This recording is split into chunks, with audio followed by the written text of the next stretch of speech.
सभी को एक बार जय श्री माता जी और सभी का फिर से इस वेबिनार में हम लोग स्वागत करते हैं। आज के इस वेबिनार की शुरुआत से पहले मैं आपको बता दूं कि हम सभी जानते हैं कि इस वेबिनार का उद्देश्य क्या है, हम आज क्यों एकत्रित हुए हैं। और जैसे श्री माता जी के स्पीच में भी आपने बोला था, श्री माता जी ने बोला था कि हमें सहज बताते वक्त किस तरीके से बताना है, किस तरीके से हमें वक्ता बनना है। और वेबिनार का जो मुख्य उद्देश्य है वो यही है।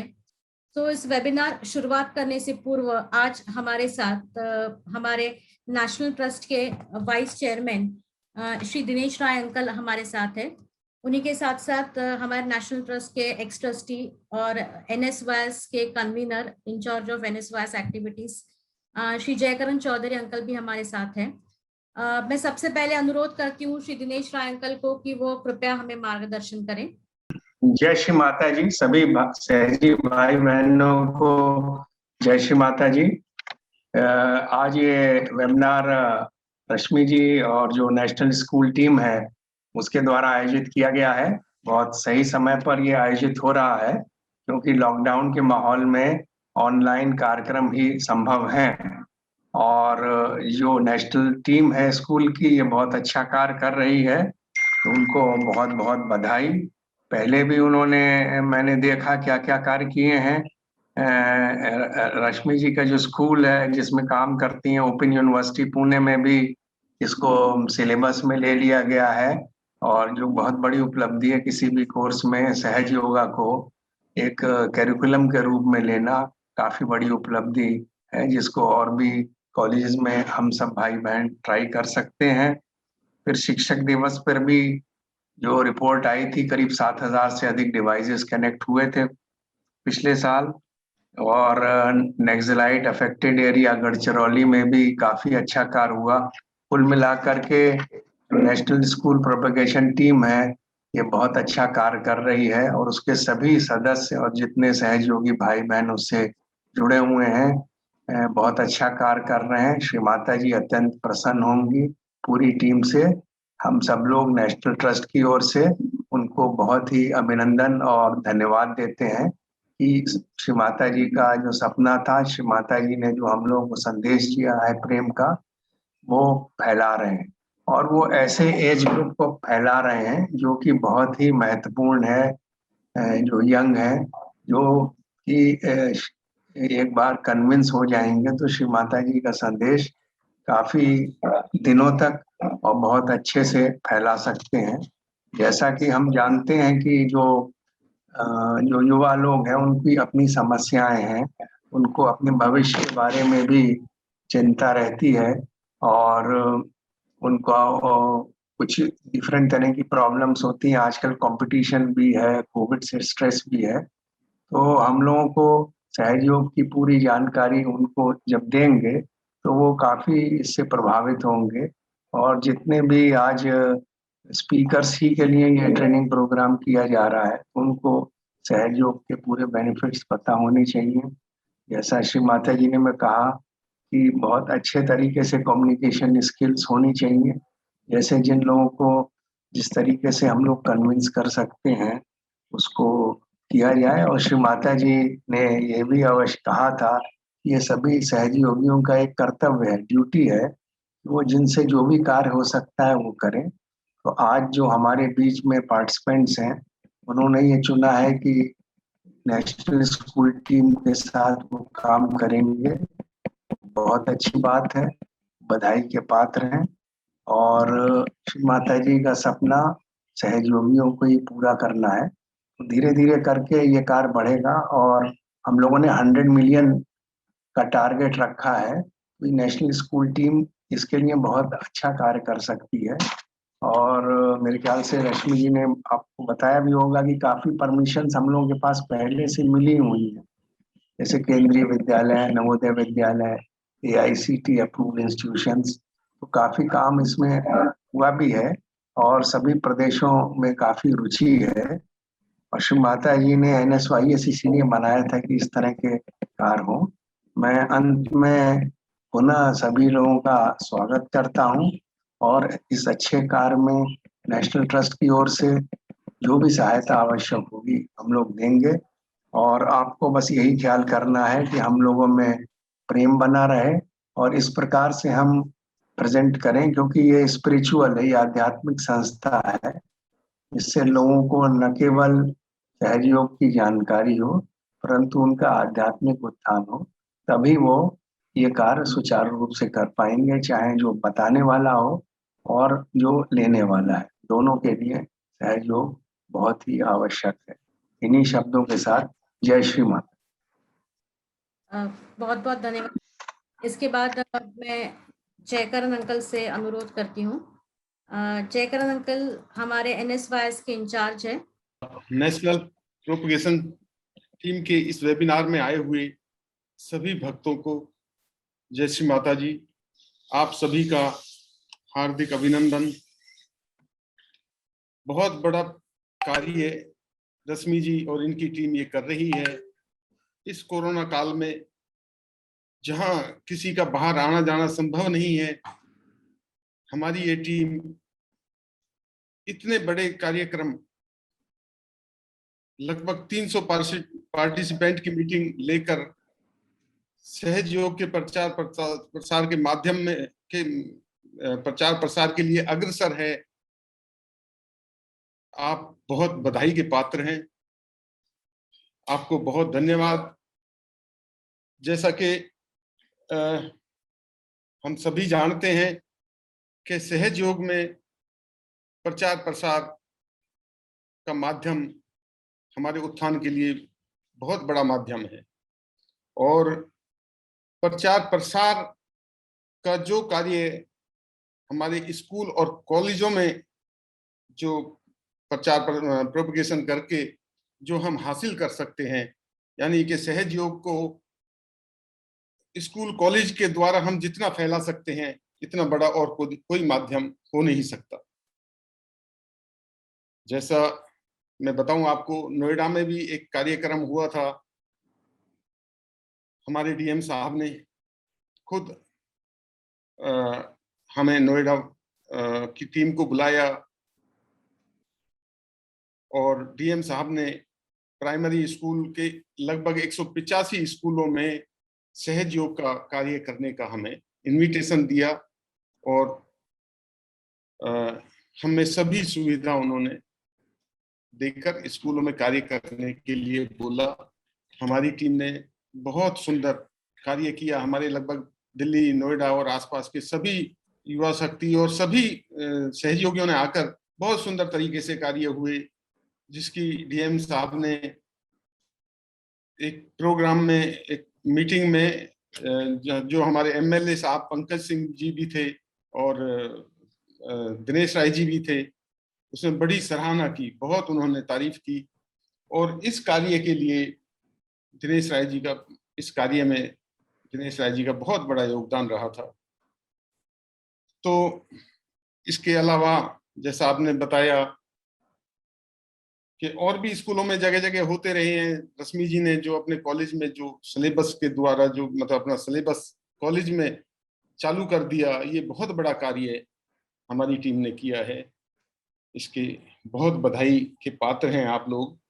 और अभी जैसा नेशनल ट्रस्ट जो कार्य करने जा रहे हैं, 100 मिलियन सीकर्स को रियलाइजेशन देने का जो प्रोग्राम है, बहुत बड़ा प्रोग्राम है। इसके लिए आपको तैयार होना है और बहुत से लोगों की जरूरत पड़ेगी, तभी हम इस टारगेट को अचीव कर पाएंगे। तो मैं सभी पार्टिसिपेंट्स को बता दूं कि आज की ये जो वेबिनार है, ये केवल एक वेबिनार से आप मतलब ये ट्रेनिंग लेकर कंप्लीट स्किल नहीं पा सकते। तो मैं चाहता हूं रश्मि जी, ऐसे कई वेबिनार होंगे, तभी हमारे ये जो भाई हैं ये मतलब अच्छा स्किल लेकर तैयार हो सकते हैं स्कूल और कॉलेज में जाके अच्छे से समझाने के लिए। और मैं इनको ये भी बताना चाहता हूं कि आप लोगों को ये बहुत बड़ा कार्य श्री माता जी ने सौंपा है। इसके लिए आपको बहुत तैयारी करने की जरूरत है। तैयारी मतलब जब आप स्कूल में जाएंगे, छोटे बच्चे भी होंगे उन स्कूल में, बड़े बच्चे भी होंगे, कॉलेज में जाएंगे जहाँ बहुत बड़े बच्चे भी, और वो मतलब बहुत उनकी बहुत इंटेलिजेंट बच्चे होते हैं, तो उनको समझाना बहुत बड़ी बात है। तो उसके लिए आपको बहुत स्किल की जरूरत है। तो मैं चाहता हूं कि मैं आपको यही बताना चाहता हूं कि बहुत ही प्रॉपर तरीके से आप स्कूल कॉलेज में जाएं, प्रॉपर परमिशन लें। तो आप मतलब परमिशन आपको तभी मिलेगी जब आप प्रिंसिपल को, टीचर को बहुत अच्छे से कन्विंस कर पाएंगे। तो कन्विंस करने के लिए वही है, आपका स्किल अच्छा होना चाहिए। और बच्चों पर प्रभाव तभी पड़ेगा जब आप खुद मतलब बहुत अच्छे प्रभावशाली होंगे। तो ऐसी यही बातों के साथ मैं ज्यादा समय ना लेते हुए आप सबका हार्दिक अभिनंदन करता हूं, और आपको माँ से प्रार्थना करता हूं कि श्री माता जी आपको अपनी महासरस्वती की शक्ति से सुशोभित और आपको अपना एक सुपर इंस्ट्रूमेंट बनाकर आपको आगे भेजे। इन्हीं शब्दों के साथ जय श्री माता जी, बहुत धन्यवाद। बहुत बहुत धन्यवाद अंकल आपका। मैं श्री दिनेश राय अंकल और जयकरण चौधरी अंकल को फिर से एक बार बहुत बहुत थैंक यू कहती हूँ। हमेशा हमारे प्रोग्राम को जो चाहिए वो सपोर्ट हमेशा करते हैं, और आपका सपोर्ट ऐसा ही बना रहे फ्यूचर में, मैं यही आपसे अपेक्षा करती हूँ। जय श्री माता जी। तो आइए आगे बढ़ते हैं हमारे वेबिनार के मुख्य चरण पे। तो सबसे पहले जैसे मैंने आपसे कहा था कि इस वेबिनार का मुख्य उद्देश्य क्या है, तत्पूर्व मैं आपको बता दूं कि आज के वेबिनार में कौन कौन से पॉइंट्स हम लोग आज चर्चा करेंगे। सर्वप्रथम तो हम ये जानेंगे कि कॉलेजेस यूनिवर्सिटीज में जब भी हम लोग जाते हैं तो हमारी कैसी तैयारी होनी चाहिए। तैयारी इन द सेंस कि हम लोगों के पास क्या क्या मटेरियल होना चाहिए, कैसा फॉर्मेट होना चाहिए जब हम लोग यूनिवर्सिटीज में जाते हैं। दूसरा कि इस फॉर्मेट के साथ साथ जैसे कि सिर्फ परमिशन लेटर लेके या फिर जो भी है लेके नहीं, ऐसा सिर्फ दे के नहीं होता है, हमें उनसे बात करनी पड़ती है। और सबसे इम्पोर्टेंट कि अभी जो ये टाइम पीरियड चल रहा है तो इसमें हमें फिजिकली तो नहीं जाना है, लेकिन हमें वर्चुअल मोड पे, मतलब जो सारी चीजें ऑनलाइन चल रही है स्पेशली एजुकेशन इंस्टीट्यूशंस में, तो हमें भी ये तरीका सीखना होगा कि ऑनलाइन हमें किस प्रकार उनको अप्रोच करना है वर्चुअल मोड पे। तो ये सीखना बहुत जरूरी है। और इस वर्चुअल मोड पे हमें क्या क्या चीजें, मतलब ये जो ऑनलाइन कल्चर जिसे हम कह रहे हैं, तो ये ऑनलाइन कल्चर अभी सीखने की सबको जरूरत है, स्पेशली हम सहयोगियों को, क्योंकि हमें वहां पे सहज स्प्रेड करना है। तो हमें भी इस ऑनलाइन कल्चर को सीखना आज उतना ही जरूरी हो गया है। तो ये हम जानेंगे कि ऑनलाइन मेथड से हम लोग कैसे अप्रोच कर सकते हैं। दूसरा कि जैसे कि इस ऑनलाइन मेथड में एक तो हमारे पास ऑप्शन होते हैं कि हम लोग फोन पे बात करके किसी को कन्विंस कर सकते हैं। तो सबसे बड़ी बात आती है कि हमारा संवाद कौशल्य जिसे हम कहते हैं, हमारे कम्युनिकेशन स्किल्स, ये बहुत इंपॉर्टेंट है कि हम सामने वाले को कैसे, हमारे सहयोग के बारे में, उनके प्रोग्राम के बारे में आगे वाले को कैसे कन्विंस करते हैं, ये बहुत इंपॉर्टेंट है। वो कम्युनिकेशन स्किल्स क्या है, कैसे हम इसमें हमारे अंदर इसको इम्बाइब कर सकते हैं, उसके क्या टेक्निक्स है, क्या ट्रिक्स है, ये हम उसके बारे में जानेंगे। और उसके बाद में हम लोग जानेंगे कि ये जो ट्रेनिंग वेबिनार रखा गया है, इस ट्रेनिंग वेबिनार में इसके फेजेस क्या क्या है। सिर्फ एक वेबिनार, जैसे अभी जयकर अंकल ने बोला कि एक वेबिनार में हम लोग सारी चीजें नहीं सीख सकते हैं, ये बिल्कुल बराबर है, क्योंकि इसका भी एक ट्रेनिंग पार्ट है, प्रोसीजर है। तो यदि हमें फुल फ्लेज में सब चीजें हमको यदि इम्बाइब करनी है तो हमें इस वेबिनार का पूरा आपको हिस्सा बनना पड़ेगा। जैसे आगे इस ट्रेनिंग का क्या प्रोसीजर रहेगा, आपको कैसे मेंटर्स अलॉट किए जाएंगे, सारी चीजें आपको वेबिनार के आज के इस पार्ट में आपको समझेगी। तो आइए शुरुआत करते हैं इस वेबिनार की। जैसे मैंने कहा कि हम सभी को पता है कि हमारा उद्देश्य क्या है। तो सबसे पहले कि हमें कॉलेजेस में स्प्रेड करना है सहयोग को, यूनिवर्सिटीज में स्प्रेड करना है, और उसके अलावा हमें ये पता होना चाहिए कि हमारा टारगेट ऑडियंस कौन है। ठीक है, हमारा टारगेट ऑडियंस यहाँ पे स्टूडेंट्स है, यंगस्टर्स है। ठीक है, और आप तो भली भांति जानते हैं कि आजकल के यंगस्टर्स का स्वभाव किस प्रकार होता है, कैसा उनका बिहेवियर होता है। हमारे घर में यदि कोई यंगस्टर है तो आप उन्हें देख लीजिए कि उनके विचारों में या फिर जो बड़े लोग हैं उनके विचारों में कितना डिफरेंस होता है, गैप होता है। और ऐसे यंगस्टर बच्चों के सामने हमें सहयोगा उनके सामने रखना है, तो कितना डिप्लोमेटिक वे से और कितना हमको कन्विंसिंग वे से कि हम उनको समझा पाएंगे कि सहयोग कितना इंपॉर्टेंट है, ये सबसे ज्यादा महत्वपूर्ण है। तो सबसे पहले हमारे पास अभी टारगेट ऑडियंस कौन सा है ये हमको देखना चाहिए। तो सबसे पहले हो सकता है हमारे पास टारगेट ऑडियंस जो है कि जिनके तक हम लोग सहयोग को पहुंचा सकते हैं, तो सबसे पहले स्टूडेंट्स है। ऑनलाइन मेथड से हमको पता है कि सारे स्कूल्स अभी ऑनलाइन माध्यम से शुरू है। दूसरा है कि बड़ी बड़ी कंपनियां हैं, कॉर्पोरेट सेक्टर्स है, जो घर में बैठ के सॉफ्टवेयर वाले जो भी है वो भी ऑनलाइन तरीके से अपना काम कर रही है, उन तक हम लोग अप्रोच कर सकते हैं।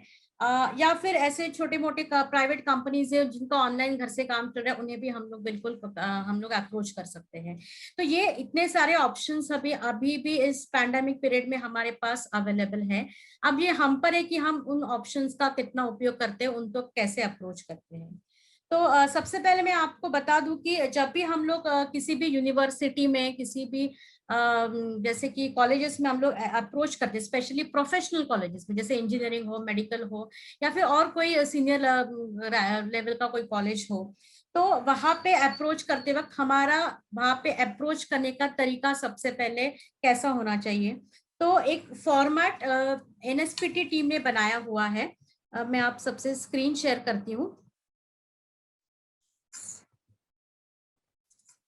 तो इस फॉर्मेट में आपको पता चलेगा कि हमारे पास एग्जैक्टली कौन कौन सी चीजें होनी चाहिए। एंड उसके अलावा ये भी आपके पास पता होगा कि जैसे कोई भी प्रोफेशनल कॉलेजेस में हम लोग अप्रोच करते हैं, वहाँ के प्रिंसिपल से, एचओडी या डीन, जिस किसी से भी हम लोग मिलते हैं, तो हमें एग्जैक्टली हमारे पास क्या क्या होना चाहिए और हमें उनसे क्या बात करनी है। तो सबसे पहले हमारे पास तो परमिशन लेटर है, ये सबसे कॉमन चीज है। दूसरा कि हमारे पास कोर्स कंटेंट होना चाहिए, ठीक है। अब ये कोर्स कंटेंट क्या है कि जैसे अब मैं आपको एग्जांपल बताती हूँ कि बीच में बहुत सारे प्रोफेशनल कॉलेजेस में, कुछ रिनाउंड कॉलेज में महाराष्ट्र है, वहाँ के बहुत सारे कॉलेजेस में प्रोग्राम्स हुए इंजीनियरिंग के बच्चों के लिए। जैसे बच्चों का जब नया नया एडमिशन होता है तो उन इंजीनियरिंग के स्टूडेंट्स के लिए इंडक्शन प्रोग्राम रखा जाता है। और उस इंडक्शन प्रोग्राम में हमें श्री माता कृपा में जितने भी कॉलेजेस में प्रोग्राम है, हमें एक दिन का प्रोग्राम कहीं नहीं मिला, हमें 4 दिन 7 दिन ऐसे प्रोग्राम्स हमें मिले। तो आप देखिए कि 7 दिन के प्रोग्राम्स में, 7 दिन के प्रोग्राम मतलब एक प्रोग्राम 1 घंटे का रहता है, तो हम ऐसे 7 दिन हमें कंटिन्यूस लेना पड़ा था। तो ऐसे में इस 7 दिन का हमारे पास क्या फॉर्मेट होना चाहिए, क्योंकि जब कॉलेज वाले हमें कांटेक्ट करते हैं तो हमें पता होना चाहिए कि हमें कॉलेज वालों से क्या बात करनी है, कैसा अप्रोच करना है, उन्हें हमारे प्रोग्राम का फॉर्मेट क्या है, कि 7 दिन में हम लोग क्या क्या करेंगे, ऐसा सब हवा में बात तो नहीं हो सकती है। तो हमारे पास कुछ रिटर्न में होना चाहिए, राइट। तो ये रिटर्न में क्या होता है, तो एनएसपीटी टीम ने इस कोर्स कंटेंट को बनाया हुआ है। तो इस कोर्स कंटेंट में जैसे कि आप देख सकते हैं कि सबसे पहले दिया हुआ कि हमारे पास टोटल कितने प्रोग्राम्स में है। तो जैसे दूसरी स्लाइड मिला के देखेंगे तो हमारे पास टोटल 12 सेशंस है, ठीक है। तो जब भी हम लोग परमिशन लेते हैं तो हमें ये याद रखना है कि इस जैसे कि हमें कॉलेज में जाते हुए उनसे कहना है कि हमारा सहयोग का प्रोग्राम सिर्फ एक दिन के रियलाइजेशन से वर्कआउट नहीं होगा, राइट। तो हमें जब भी वर्कआउट करना है तो उसको कैसे वर्कआउट करना, तो कम से कम हमें उन्हें 12 सेशंस के लिए कन्विंस करना होगा, क्योंकि जब हम जाके 12 सेशंस के लिए बोलेंगे तब कहा जाके उनके पास मतलब वो एटलीस्ट हमें 7-8 सेशन का परमिशन दे। लेकिन पहले आप जब जाते हैं उनके पास और आप कहते हैं कि हमें परमिशन चाहिए एक प्रोग्राम की, तो वो तो आपको एक ही प्रोग्राम का देंगे। सो लेट देम कन्विंस कि हमें कम से कम 12 सेशंस का प्रोग्राम हमारे पास हो। ये हम क्यों कह रहे हैं, क्योंकि जैसे हम 12 सेशंस के लिए बात करेंगे, अगर सामने वाला प्रिंसिपल या डीन जो भी है, यदि वो सही में इसको पसंद करता है तो आपको 12 सेशंस का भी परमिशन दे दे, या फिर उसके बाद यदि वो थोड़ा सा हिचकिचाहट करता है, देन यू कैन से कि हाँ हम इस प्रोग्राम को कंडेंस करके आपको 8 सेशन का भी दे सकते हैं, तब वो फिर से जल्दी से मान जाता है। तो एटलीस्ट जब हम लोग 12 सेशंस का बोलेंगे तब जहाँ कहा कि हमको 6-7 सेशंस का हमको परमिशन मिलेगा, राइट। तो बेसिकली हमारे पास जो कोर्स कंटेंट है, जो प्रोग्राम का फॉर्मेट है, वो इस प्रकार है। तो इसमें जैसे कि आप देख सकते हैं कि सबसे पहले हम लोग इंट्रोडक्शन बताते हैं सहयोगा का। इस इंट्रोडक्शन में सबसे पहले कि हम लोग पहला प्रोग्राम जिसमें सहयोग बताते हैं, तो इसमें डायरेक्टली सहयोग क्या है ऐसे ना बताते हुए मेडिटेशन क्या है, कैसा होलिस्टिक अप्रोच है, हमारे पर्सनालिटी के कंप्लीट डेवलपमेंट के लिए, कॉम्प्रिहेंसिव डेवलपमेंट के लिए क्यों इम्पोर्टेंट है। फिर उसके बाद हमारी पर्सनालिटी के शॉर्टकमिंग्स जो है, हमारे अंदर की पर्सनालिटी के जो खामियां हैं और हमें कैसे वो बताता है, और वो एक कंप्लीट वेलबींग के लिए कैसा है, मतलब उस सब्जेक्ट का, सहयोग एज अ सब्जेक्ट का हम लोग इंट्रोडक्शन करवाते हैं और उसका इम्पोर्टेंस बताते हैं, राइट। तो ये हम लोग उसमें करते हैं। सेकेंड जो कोर्स कंटेंट है सेकेंड नंबर का, जिसमें दिया है बैलेंसेस और इम्बैलेंसेस, मतलब हम उसमें 3 नाड़ियों के बारे में बताते हैं। ये पूरा तरीका हम लोग साइंटिफिक थोड़ा सा तरीके से और थोड़ा सा दोनों चीजें मिला के हम लोग साइंटिफिक और जो हमारे चक्र है उन दोनों का कॉम्बिनेशन के साथ हमें बताते हैं। मोस्ट प्रोबेबली हम लोग कॉलेजेस में तो साइंटिफिक तरीके से ही बताते हैं। जैसे बैलेंसिंग द चैनल्स में हमारे अंदर की 3 नाड़ियां के बारे में बताते हैं, जैसे कि बैलेंस इम्बैलेंस कैसे होता है और उसको कैसे ओवरकम किया जा सकता है, और उसके बाद उसका डिस्क्रिप्शन और इसका क्या महत्व है हमारे डे टू डे लाइफ में, इन 3 नाड़ियों का ये बताया जाता है। उसके बाद पहला फिर थर्ड सेशन जो होता है वो हमारे पहला एनर्जी सेंटर पेल्विक प्लेक्सस, जैसे कि जिसे हम कहते हैं कि मूलाधार चक्र। पहला एनर्जी सेंटर के बारे में, मतलब उस चक्र का, उस स्पेसिफिक एनर्जी सेंटर का इंपॉर्टेंस क्या है, उसकी क्वालिटीज क्या है, उस चक्र से रिलेटेड ऑर्गन्स कौन से है, उसका डिजीजेस कौन से एसोसिएटेड है, और उस स्पेसिफिक एनर्जी सेंटर का हमारी पर्सनालिटी पे होने वाले इम्पैक्ट या फिर इफेक्ट जिसे हम कह सकते हैं। और उसके बाद उस चक्र के ध्यान के बाद हम लोग उसका फीडबैक लेते हैं। उसी तरीके से तीसरा जो है, जो दूसरे नंबर का चक्र, जैसे कि आयोटिक प्लेक्सस जिसे हम स्वादिष्ठान चक्र कहते हैं, जिसमें बिल्कुल उसी तरीके से हम लोग स्वादिष्ठान चक्र की क्वालिटी बताते हैं, स्पेशली इनोवेशन। जैसे स्वादिष्ठान चक्र की क्वालिटी क्रिएटिविटी, इनोवेशन, हम उन्हें बताते हैं इनोवेशन का कैसे जमाना है, और ये इनोवेटिवनेस आप आपके काम में कैसे ला सकते हैं, या फिर खुद को फोकस्ड रखना। जैसे हमको पता है कि आजकल के यंगस्टर्स, बच्चों का प्रॉब्लम है कि खुद को फोकस नहीं कर पाते हैं, then how this Swadhisthana chakra helps them to focused on their goals, ठीक है। तो इस तरीके से हम स्वादिष्ठान चक्र में समझाते हैं। देन थर्ड इज नाभि चक्र है, जो हमारा फिफ्थ सेशन होता है। नाभि चक्र में सेम हम लोग नाभि चक्र की क्वालिटीज बताते हैं एंड डिजीजेस रिलेटेड, ऑर्गन्स कौन से रिलेटेड है। सिक्स्थ वाला ये थोड़ा सा अलग आपको लगेगा, physical exercises to improvise all energy centre. अब बहुत बार क्या सा होता है कि जब हम लोग सहयोगा का नाम लेते कॉलेजेस में तो कहते हैं कि हाँ, फिर कॉलेज वाले बोलते हैं कि आप हमें क्या फिजिकल योगा सिखाएंगे क्या, तो हम लोग कहते हैं नहीं, हम लोग ध्यान सिखाएंगे। तो यू कैन से दैट कि यस, कि हमारे इस सेशन में मेडिटेशन के साथ साथ कुछ फिजिकल एक्सरसाइजेस भी है। तो इस जो सेशन है फिजिकल एक्सरसाइज वाला, ये बहुत इसके सारे वीडियोस भी आपको बाद में यूट्यूब पे अपलोडेड है, आप सबको ये प्रोवाइड किए जाएंगे। तो इसमें स्पेसिफिकली सारे चक्र जो है मूलाधार से लेकर सहस्त्रार तक, श्री माता ने जो इसकी एक एक एक्सरसाइज बताई हुई है, उसका हम लोग डेमोन्स्ट्रेशन इस पे दे सकते हैं, सो दैट हम उन्हें ये बता सकते हैं कि यदि आप मूलाधार चक्र की एक्सरसाइज करते तो वो हमारे चक्र को कैसे इम्प्रोवाइज करता है। उसी प्रकार स्वादिष्ठान है, नाभि है, हार्ट, विशुद्धि आ गया। तो इन सारे चक्रों के जो एक्सरसाइजेस है ये एक्चुअली हम लोग इसमें कवर करते हैं विथ मेडिटेशन, ठीक है, ये इंपॉर्टेंट है। और इन्हें कन्विंस करते हैं कि फिजिकल योगा के साथ साथ मेडिटेशन भी कितना जरूरी है, और ऐसे करके हम लोग इसमें फिजिकल एक्सरसाइज का भी हम लोग सेशन ऐड करते हैं, ताकि बहुत लोगों का ये डिमांड होता है कॉलेजेस में कि हमारे बच्चों को फिजिकल एक्सरसाइज सिखाइए, सो दैट वो दोनों तरीके से सेटिस्फाइड हो जाते हैं कि मेडिटेशन भी इसमें है एंड फिजिकल एक्सरसाइज का एक सेशन भी उसमें हम डाल देते हैं। Then next is again we come to the fourth energy center, जो हमारा 7वां प्रोग्राम होता है अनाहत चक्र के बारे में। सेम उसमें भी ऐसे हम लोग बताते हैं कार्डियक प्लेक्सस का इंपॉर्टेंस, उनके डिजीजेस, उनके रिलेटेड क्या है, कौन से एनर्जी सेंटर से जुड़े हुए हैं, एंड उसका हमारी पर्सनालिटी पे होने वाला उसका इफेक्ट। देन 8वां हम लोग लीवर डाइट के बारे में बताते हैं कि जैसे कि इस पैंडेमिक सिचुएशन में हमें पता है कि डाइट के ऊपर कुछ खास ध्यान देना जरूरी है अपनी इम्यूनिटी को बढ़ाने के लिए। सो इसमें हम लोगों ने लीवर डाइट में सभी सारी चीजें इंक्लूड की गई है कि सिंपल बेसिक ट्रीटमेंट्स हम लोग लीवर के लिए क्या ले सकते हैं, क्या डूज एंड डोंट्स है, लीवर के लिए क्या खाना चाहिए, क्या नहीं खाना चाहिए, और उसका इफेक्ट हमारे अटेंशन पे कैसा होता है। तो ये सारे कॉमन एलिमेंट्स, उसके रेमेडीज, ये पूरा मेडिकल अप्रोच इस हिसाब से इस लीवर डाइट में सेशन में हम उन्हें समझाते हैं। The next is the cervical plexus, जिसे हम लोग फिफ्थ एनर्जी सेंटर विशुद्धि चक्र कहते हैं। Communication skills, team work skills क्या है, कैसे खुद में इम्बाइब कर सकते हैं स्टूडेंट्स, और टीम में काम करके कैसे हम लोग ज्यादा इफेक्टिव आउटपुट दे सकते हैं, ये सारी चीजें हम इस सर्वाइकल प्लेक्सस मतलब विशुद्धि चक्र में सिखाते हैं।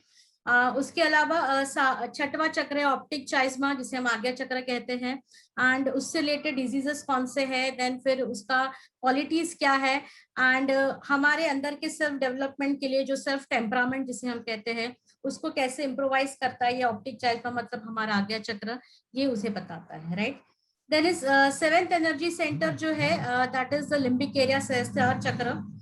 ये कैसा जैसे कि integration of all the energy centres है, तो इसके बारे में हम लोग बताते हैं ये हमारे ओवरऑल ऑलराउंड पर्सनालिटी को कैसे डेवलप करता है, ये इस स्पेसिफिक सेटल सिस्टम के इस सेशन में हम लोग समझाते हैं।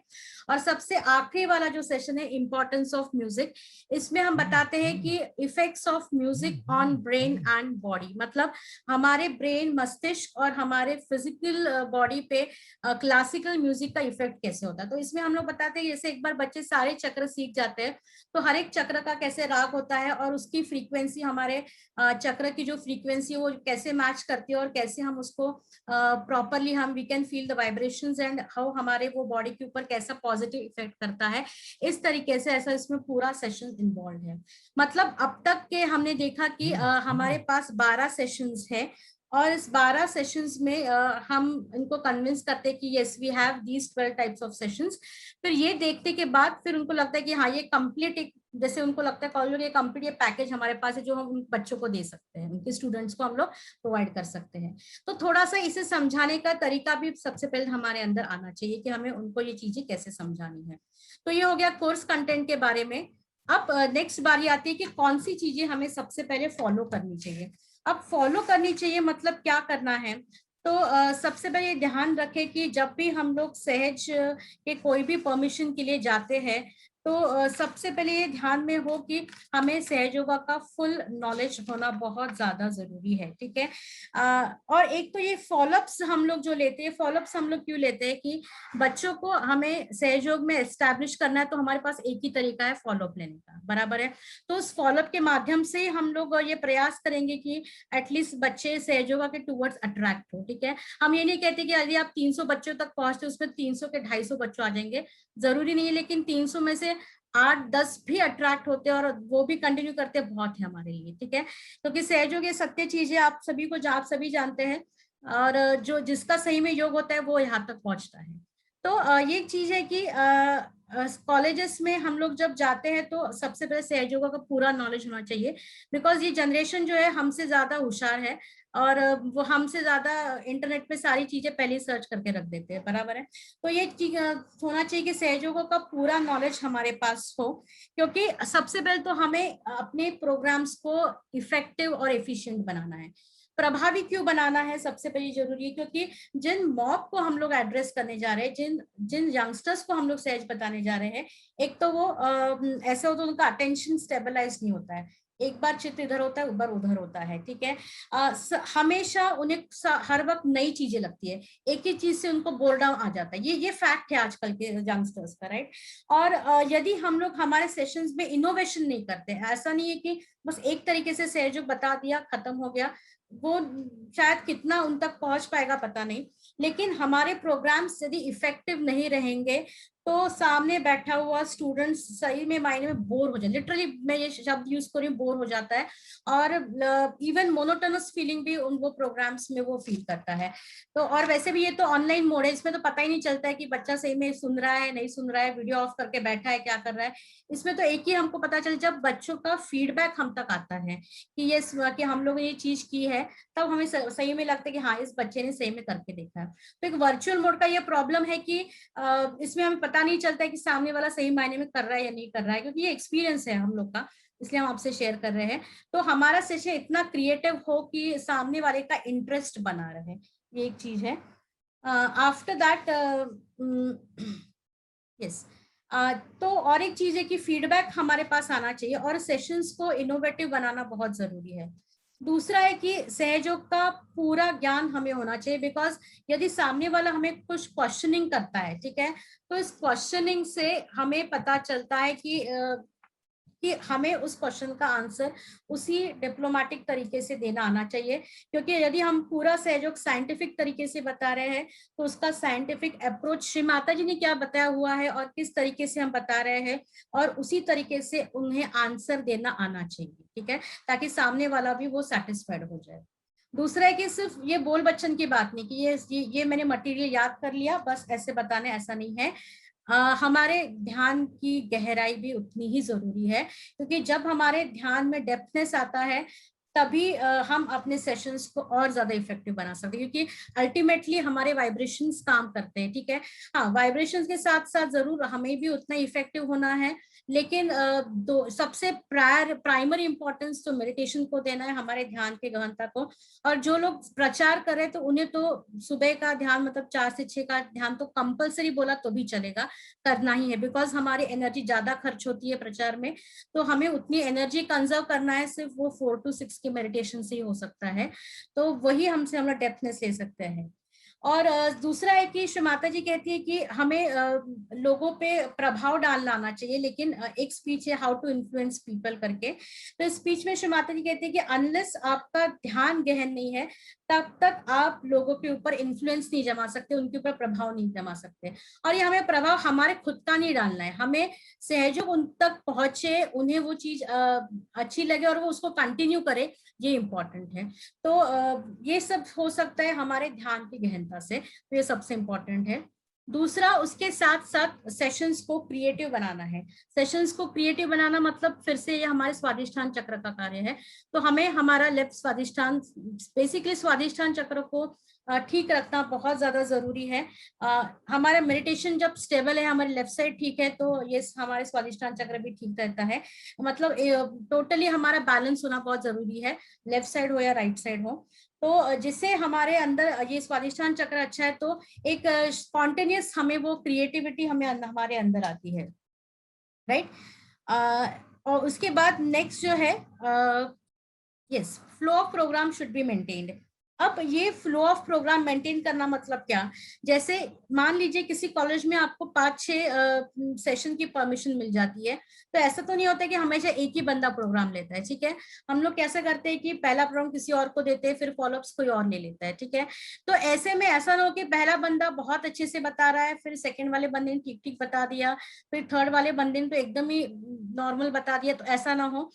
लेकिन हमारा जो फ्लो है प्रोग्राम का वो मेंटेन होना चाहिए, मतलब जो कोर्स कंटेंट जो मैंने आपको पहले ये शेयर किया था स्लाइड में, ये कोर्स कंटेंट जो है इस हिसाब से हमें चलना है, और इसमें जो लिखा हुआ मटेरियल है अगर वो आप सही मायने में फॉलो करते हैं, तो चाहे पहला प्रोग्राम कोई और ले और आखिरी वाला प्रोग्राम कोई और ले, कोई फर्क नहीं पड़ता है, प्रोग्राम का फ्लो मेंटेन रहता है। इससे बच्चे क्या होते हैं कि जुड़े रहते हैं, तो हमेशा बच्चों को एक नया नया स्पीकर दिखता है तो वो भी थोड़ा सा ये टेंस हो जाता है कि अरे कैसा होता है ये।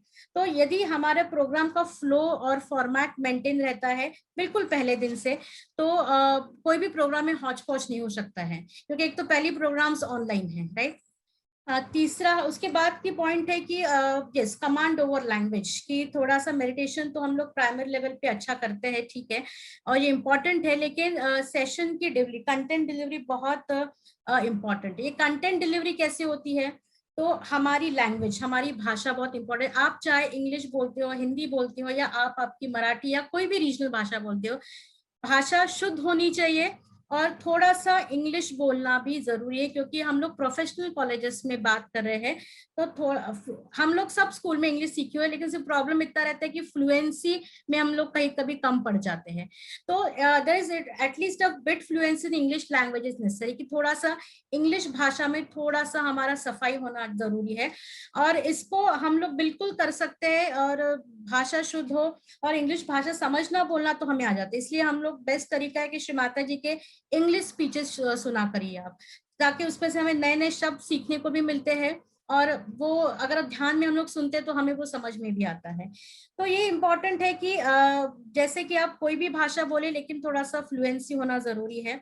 और दूसरा है कि इंग्लिश भाषा सीखने में दिक्कत आती है, तो वो है मैंने जैसे कहा कि फ्लुएंसी की, तो एक काम, एक सोल्यूशन इसके ऊपर ऐसा है कि आप रोज 2 घंटे एटलीस्ट आपके घर में जो भी शायद बच्चे होंगे स्कूल के या जो होंगे जिन्हें इंग्लिश आती है, उनसे आप बस 2 घंटे बात करें रोज, आपके खुद के इंग्लिश को इम्प्रोवाइज करने के लिए। ये हम क्यों कर रहे हैं? क्योंकि हमें खुद तो ठीक होना ही, लेकिन यदि हमें सहज स्प्रेड करना है कॉलेजेस में तो थोड़ा सा इंग्लिश लैंग्वेज जरूरी है, ठीक है। तो ये सब चीजें जरूरी है। आप रोज 1-2 घंटा घर में इंग्लिश में बात करिए। जो शब्द आपको नहीं सूझते, आप डिक्शनरी, आप मोबाइल पे, एंड्रॉइड फोन पे सबको पता है सारी डिक्शनरी रहती है, रीजनल लैंग्वेज की भी सारी डिक्शनरी अवेलेबल है। श्री माता जी के स्पीचेस सुनिए, जिससे कि धीरे धीरे इस इंग्लिश लैंग्वेज को आप कोप अप कर लेंगे और वो बिल्कुल आपके बोलने में भी बहुत सफाई आ जाएगी। तो ये सबसे बेसिक रूल है। दूसरा है कि अचीविंग कम्युनिकेशन स्किल, यस, क्योंकि हम लोग ये चीज आपको क्यों बोल रहे हैं कि ये सीखिए कॉलेज में कैसे बोलना है, क्यों थोड़ा बहुत इंग्लिश जरूरी है। क्योंकि ऐसा होता है कि थोड़ा सा कॉलेज वाले बोलते हैं कि हिंदी में प्रोग्राम लीजिए, लेकिन थोड़ा सा कभी कभी बच्चों, मतलब ये यंगस्टर्स जो होते हैं, इनको भी करने के लिए जैसे थोड़ा सा इंग्लिश पहले बोलना पड़ता है ना, तो उनको लगता है कि यार ये मेडिटेशन वाले मतलब ऐसे ही थोड़े से लोग हैं।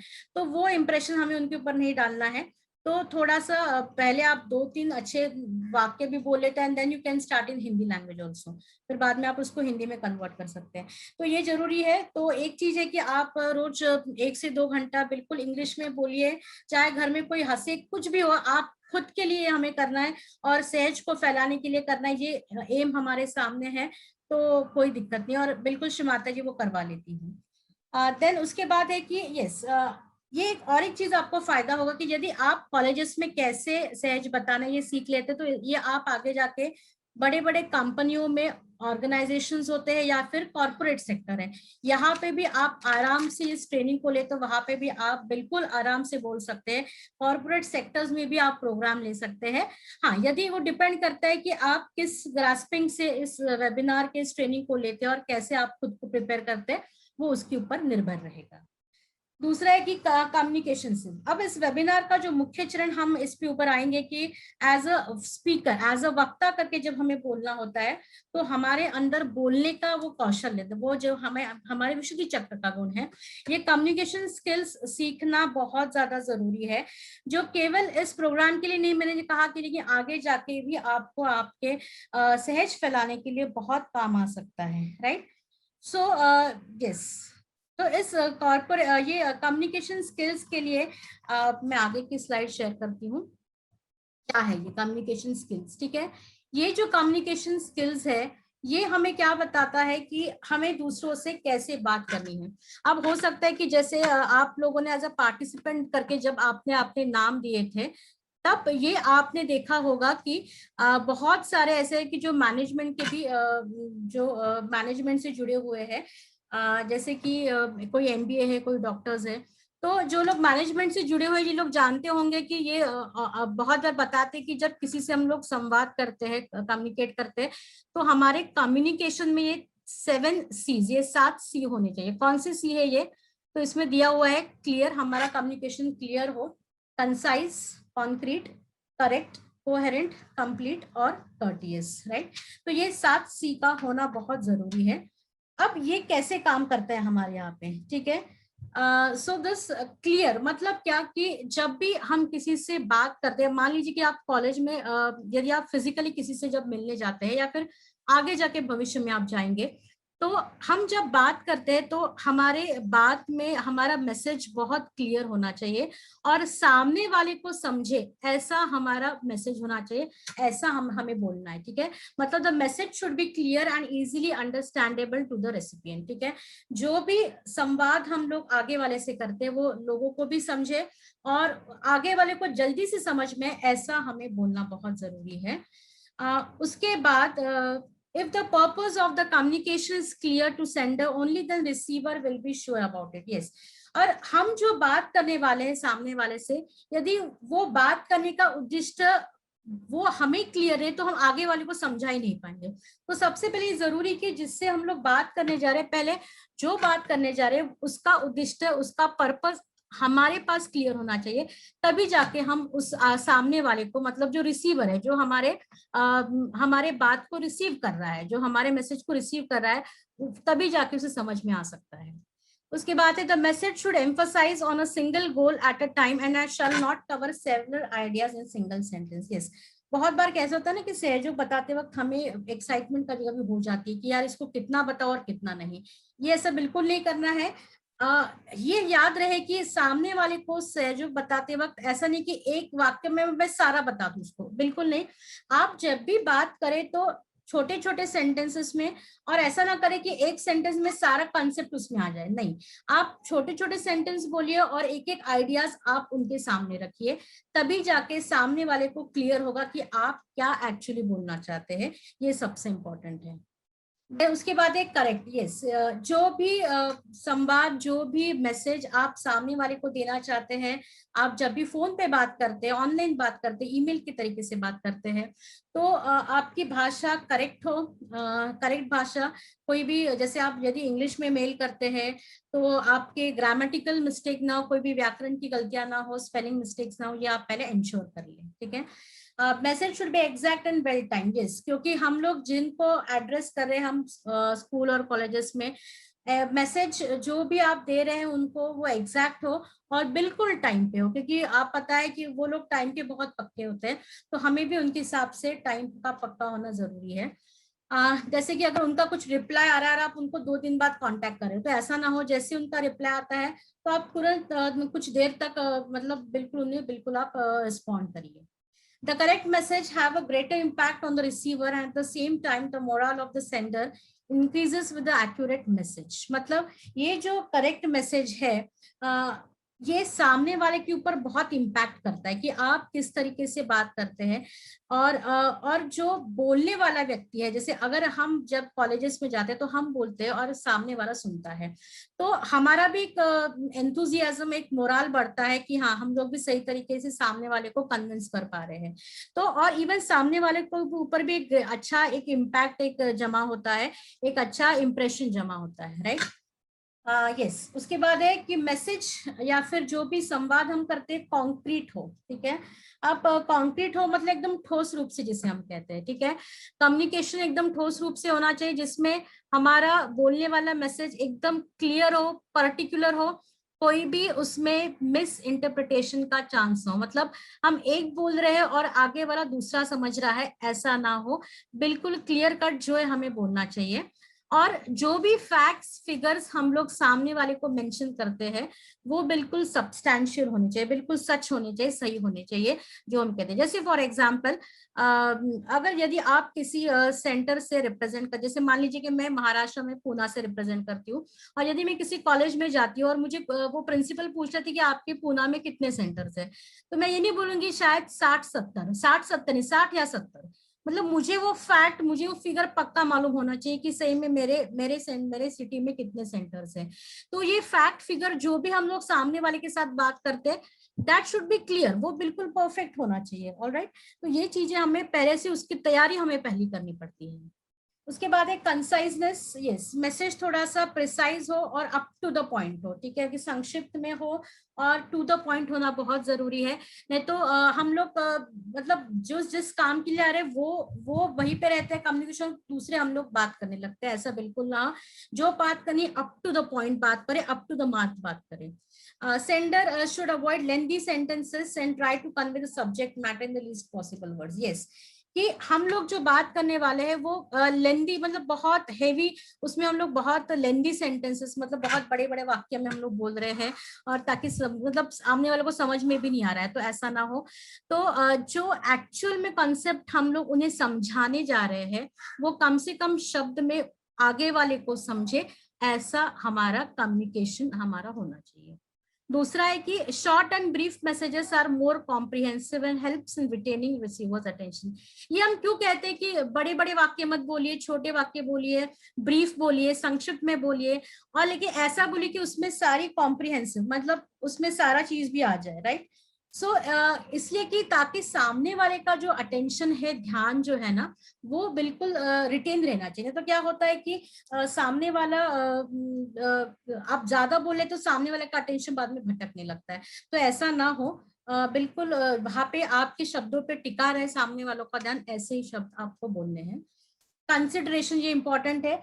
बहुत बार कैसा होता है कि जब हम लोग प्रोग्राम लेते हैं तो हमने सामने वाले को कंसिडर करना बहुत जरूरी है कि जैसे कि जब मैं, यदि मान लीजिए कि मैं प्रोग्राम में बच्चों को, स्टूडेंट्स के लिए प्रोग्राम ले रही हूँ, तो सामने वाले का ओपिनियन क्या है, उसका नॉलेज कितना है, उसका माइंडसेट कैसा है, बैकग्राउंड कैसा है, ये सारी चीजें थोड़ा सा कंसिडर करना जरूरी है ताकि आपका कम्युनिकेशन इफेक्टिव हो। ठीक है, जैसे हम लोग ऐसा नहीं बोल सकते कि सहयोग का नॉलेज हमें है तो सामने वाला बिल्कुल इंफीरियर है, ऐसा नहीं, क्योंकि सामने वाला भी उतना ही होशियार है, उतना ही नॉलेजियस है। यदि ये माइंडसेट हम लोग हमारे साथ रखते हैं तो हमारा कम्युनिकेशन इफेक्टिव होता है।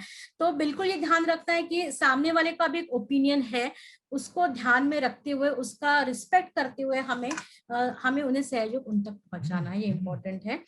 दूसरा, in order to communicate the sender must relate to the target recipient and be involve. Yes, जब भी हम लोग कम्युनिकेट करते, किसी से बात करते हैं, संवाद करते हैं, तो सेंडर मतलब जो बात करते हैं उससे ध्यान में रखना चाहिए कि हम जिसे टारगेट कर रहे हैं वो हमारे बातों में इन्वॉल्व हो जाए। तो ऐसा नहीं कि बस आप सहयोग बता रहे चले जा रहे हैं, नहीं, सामने वाला जो बंदा है, चाहे वो यंगस्टर है या वो कोई है, वो आपके बातों में इन्वॉल्व हो मतलब उसका इंटरेस्ट आपके इसमें क्रिएट हो, ये होना बहुत जरूरी है, right.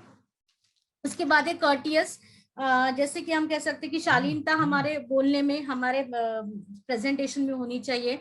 It implies that the sender must take into consideration both feelings and viewpoints of the receiver. Yes, कि जब भी हम लोग ऑडियंस से बात करते हैं तो ऑडियंस से बात करते वक्त सामने वालों की फीलिंग्स को कंसिडर करना है, उसके व्यू पॉइंट्स, उसके विचारों को भी कंसिडर करना जरूरी है। और हम जो मैसेज उन्हें देते हैं, संवाद उनसे करते हैं, वो पॉजिटिव हो और फोकस टू द ऑडियंस, मतलब ऑडियंस को क्या चाहिए ये आप ध्यान में रखें। जैसे आप स्टूडेंट्स को बोल रहे हैं कि ध्यान योग से हमारा उत्थान होगा, ब्रह्मांड से एकरूप हो जाएंगे, बच्चे लिटरली भाग जाएंगे। मतलब मुझे पता है कि क्योंकि ये आजकल का फैक्ट है, उन्हें इंटरेस्ट नहीं है, लेकिन आप उन्हें पर्सनालिटी डेवलपमेंट बताइए, स्ट्रेस मैनेजमेंट बताइए, वो तुरंत आपकी तरफ अट्रैक्ट होंगे। सो ऑडियंस की तरफ फोकस्ड रखें कि ऑडियंस को क्या चाहिए, ठीक है, और उसी चीज को आप सहयोगा से कोरिलेट करके फिर उनके सामने सहयोग को रखिए, राइट। तो ये सबसे ठीक रहेगा। And the message should not be biased and include the terms that show respect for the recipient। ठीक है, कि बात करते वक्त पक्षपात नहीं करना है, कि ऐसा ना हो कि हम इसी साइड वाले हैं, हम उसी साइड वाले हैं, बिल्कुल ऐसा आपके बातों से ना झलके, और सामने वालों का उतना ही रिस्पेक्ट हम लोग करते हैं, ऐसा सामने वालों को फील होना चाहिए, राइट। कि जैसे मतलब जैसे हम कहते हैं कि सामने वालों को फील होना चाहिए कि कैसे सही मायने में हमारा भी रिस्पेक्ट हो रहा है, इसलिए ज्यादा इम्पोर्टेंट है। उसके बाद फेल टू, हाँ, अब ये यहाँ पे बोला है कि ऐसे कॉमन मिस्टेक्स कौन से हैं कि जब हम प्रेजेंटेशन के वक्त करते हैं।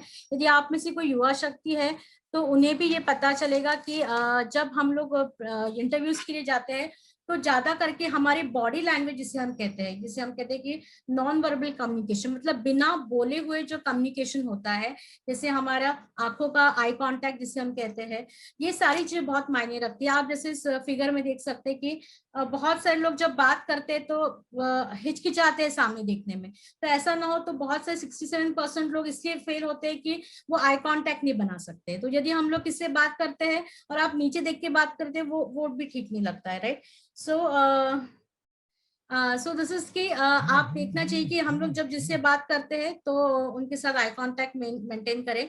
Yes, 47% should have a little knowledge of company और institution। जैसे कि जिस कॉलेजेस में हम लोग परमिशन लेने जा रहे हैं वहाँ का हमें ध्यान होना चाहिए कि वो कॉलेज किसका है, कॉलेज शायद किसी पॉलिटिकल से जुड़ा हुआ है या नहीं है, या फिर हम कह सकते हैं कि साइंस का कॉलेज है, आर्ट्स है, कॉमर्स है, हमें इतनी चीज पता होनी चाहिए, उसका थोड़ा सा नॉलेज गेन करना जरूरी है। हाँ बिल्कुल, बात करें बहुत ही सीरियसनेस की जरूरत नहीं है, थोड़ा सा स्माइल फेस पे जरूरी है। पोस्चर अच्छा होना चाहिए। वे ऑफ ड्रेसिंग बहुत इंपॉर्टेंट है कि भले हम सहयोगी लेकिन हम लोग ऑफिशियल काम से जा रहे हैं, ये ध्यान में रखना जरूरी है। Way of dressing is very important. आपकी वॉइस क्वालिटी इंपॉर्टेंट है कि आप किस स्पीच में बात करते हैं, बहुत ज्यादा धीमी आवाज, बहुत ज्यादा जोर से भी, ये भी नहीं। आप क्या बात कर रहे हैं, आप बात करते वक्त कौन से शब्दों पे जोर डाल रहे हैं, ये भी सबसे इंपॉर्टेंट है। आपका वॉइस, स्पीच, आपका ग्रामर और सबसे ज्यादा आपका कॉन्फिडेंस। और 7% है कि आप बात करते वक्त किन शब्दों का चयन करते हैं, ठीक है, ये भी बहुत इंपॉर्टेंट है। अब जैसे कि नॉन वर्बल कम्युनिकेशन, मतलब जब हम लोग बिना बात करते हुए जो कम्युनिकेशन होता है, जिसमें होता है फेशियल एक्सप्रेशन, ठीक है, कि फेशियल एक्सप्रेशन मतलब आप जब बात करते हैं तो आपके फेसेस पे एक्सप्रेशन कैसा हो। यदि हो सकता है सामने वाला किसी दूसरे गुरु के बारे में बात कर ले तो आपका फेशियल एक्सप्रेशन बिल्कुल चेंज ना हो, ठीक है, तो सामने वाले को लगेगा अरे इसको कुछ मतलब नहीं अच्छा लगा, तो ऐसा एकदम से फेशियल एक्सप्रेशन बिल्कुल चेंज ना करें, बिल्कुल नॉर्मल रहे, विटनेस स्टेट में रहे। उसके बाद गेस्चर्स, मतलब आपके हाथों का यूज करने का तरीका क्या है, ये भी आपने देखना चाहिए। जैसे नहीं कि बात करें तो बिल्कुल एकदम पॉज होके बात करें, नहीं, मूवमेंट्स थोड़ी बहुत ठीक है। पैरालिंग्विस्टिक जिसे हम कहते हैं कि ऐसा कम्युनिकेशन जिसमें वर्ड्स नहीं होते हैं, लेकिन और बाकी जो चीजें जैसे फेशियल एक्सप्रेशन, कैसे सारी चीजें इंक्लूड होती है पैरालिंग्विस्टिक में। आपका पोस्चर, बॉडी लैंग्वेज, इवन श्रीमाता जी एक स्पीच में कहती है कि आपका चलने का, उठने का, बैठने का तरीका, एक स्टाइल होता है, वो कैसा होना चाहिए, ये भी श्रीमाता जी ने एक स्पीच में बताया हुआ है कि आपका पोस्चर, आपका बॉडी लैंग्वेज, ये बहुत मायने रखता है।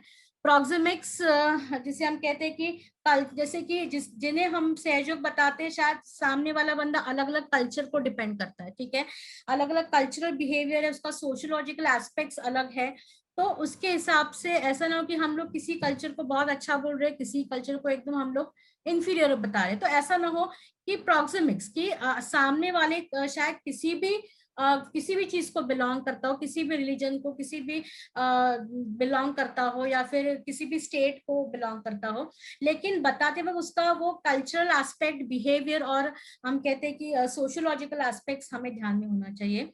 हमारे आई गेज, हैप्टिक्स मतलब टच, मतलब बोलते वक्त हम लोग खुद को, बॉडी को टच करते हैं, या फिर नाक, आईज, ईयर्स, या फिर नोज। और तीसरा, आठवां है आपका अपीयरेंस, ये सबसे ज्यादा इंपॉर्टेंट है कि आपका अपीयरेंस कैसा है। द नेक्स्ट इज, ये इमोजीज आपको शो करता है कि सुनना भी बहुत जरूरी है। ऐसे नहीं कि हम लोग वक्ता है तो हम लोग सिर्फ बोलेंगे, ऐसा नहीं है, लेकिन सुनना भी उतना ही ज्यादा जरूरी है। वो भी एक लिसनिंग स्किल है, वो भी एक स्किल है कि सुनना क्यों इम्पोर्टेंट है। जैसे कैसा होता है ना कि बहुत लोग आगे कि सामने वाला हमसे बात करता है, हम लोग फोन पे लगे रहते हैं, तो वो इट्स नॉट लुक गुड, कि ऐसे लग रहा है कि हम सामने वाले को इम्पोर्टेंस नहीं दे रहे हैं। तो it should not be like that कि यदि हम लोग कॉलेज में जा रहे हैं, कोई टीचर हमसे बात कर रही है प्रोग्राम होने के बाद, हम लोग फोन पे लगे हुए हैं, तो it doesn't create a good impression. So जब भी हम किसी को सुनते हैं तो ये हमारा एक्चुअल होना चाहिए कि हाँ, हमारे कान सुनने के लिए तैयार है, आईज हम जो हमसे बात कर रहे हैं उनके ऊपर लगे हुए हैं, मुंह, हमारा mouth is closed, feet are down and still and hands are still. इसका मतलब हम लोग सुनने के लिए, our whole body is ready to listen, ये एक्चुअली शो करता है। How to improve communication skill, एक वीडियो है, इसमें आप जानेंगे कि इस हमारे लिसनिंग स्किल्स को कैसे हम लोग इम्प्रूव कर सकते हैं। इस वीडियो को मैं चलाऊंगी, इसमें आप देख पाएंगे कि थोड़ा सा ध्यान से सुनिएगा, थोड़ा सा ब्रिटिश वाले इंग्लिश है इसमें, लेकिन इसमें सही मैंने बताया कि यदि आपके इम्प्रूव करना है कम्युनिकेशन को तो कैसे होना चाहिए।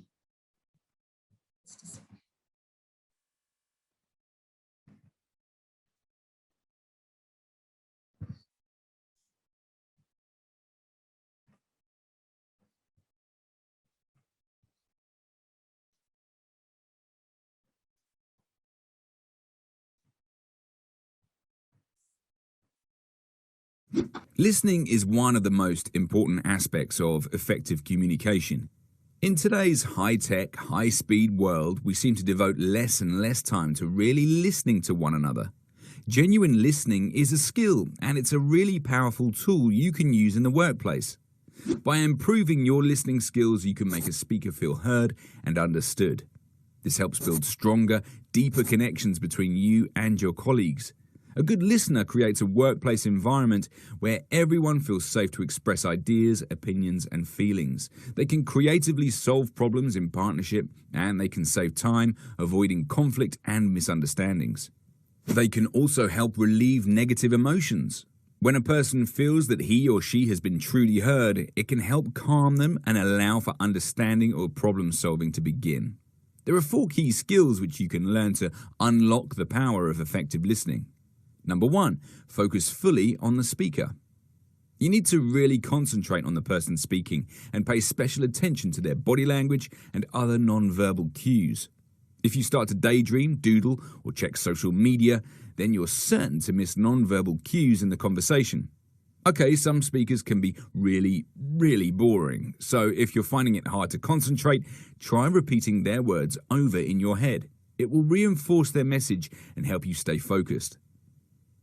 Number 2, avoid interrupting. It's very common for people to interrupt one another when communicating. Have you ever been speaking with a colleague or manager and it seems no matter what you do, you keep getting interrupted? You begin a sentence, then suddenly someone jumps in to complete it. It's very frustrating, isn't it? You feel like you're not being heard. If it happens often enough, you might even stop contributing to the conversation altogether. Furthermore, you decide the person interrupting you is rude and your relationship is damaged forever. So, why do people do it? Well, on average, humans speak at a rate of 125 to 150 words per minute. But the human brain can comprehend and listen at the rate of 600 words per minute. This means that our minds are underutilized when listening to others.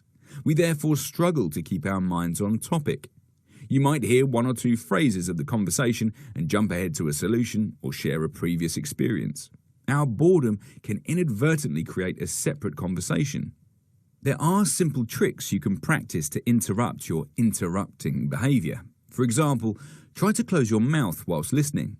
People often open their mouths to signal to the other person that they are ready to talk. When in a conversation, imagine a drop of glue on your lip. Focusing on keeping your mouth closed will stop you interrupting someone. Another tip is to make a note during the conversation. We now know that our brains operate much faster than others can speak, so it's natural that we have ideas we don't want to lose, and this can lead you to interrupt someone. To combat this urge and avoid losing the idea, write it down. Continue to listen, but make a note of the points you want to make when it's your turn to talk. Finally, try to change your focus. Think about listening more than talking. Simply change your goal for the conversation to listen more than you speak. This change in focus can have a drastic impact on your success in curbing your interruption habit. Chances are one of the points we just covered speaks to you directly. Focus on that method and use it in your very next conversation. Number 3, avoid seeming judgmental. In order to communicate effectively with someone, you don't have to like them or agree with their ideas, values, or opinions. However, you do need to set aside your judgment and withhold blame and criticism in order to fully understand a person. The most difficult communication, when successfully executed, can lead to the most unlikely and profound connection with someone. Number 4, show your interest. You need to look interested in what the other person is saying. Try to nod occasionally, smile at the person talking, and make sure your posture is open and inviting. Encourage the speaker to continue with small verbal comments like yes, right, and really. You can even show you are listening with non-words such as or uh-huh. If your goal is to fully understand and connect with the other person, then listening effectively will often come naturally. If it doesn't, you can remember the 4 key skills you've just learned. The more you practice them, the more satisfying and rewarding your interactions with others will become.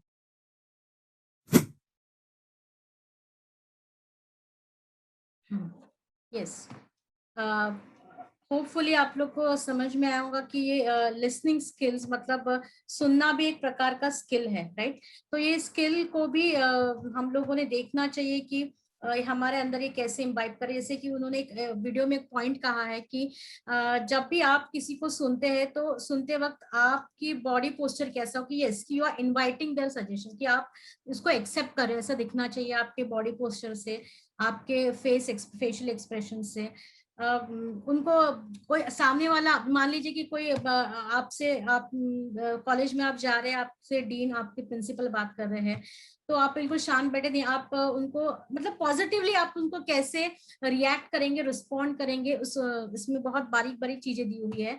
Judgemental बिल्कुल नहीं होना है। Judgemental यदि आप होते हैं तो वो आपके भी एक मतलब it is one of the lacunas in our personality to be avoid seeming judgemental.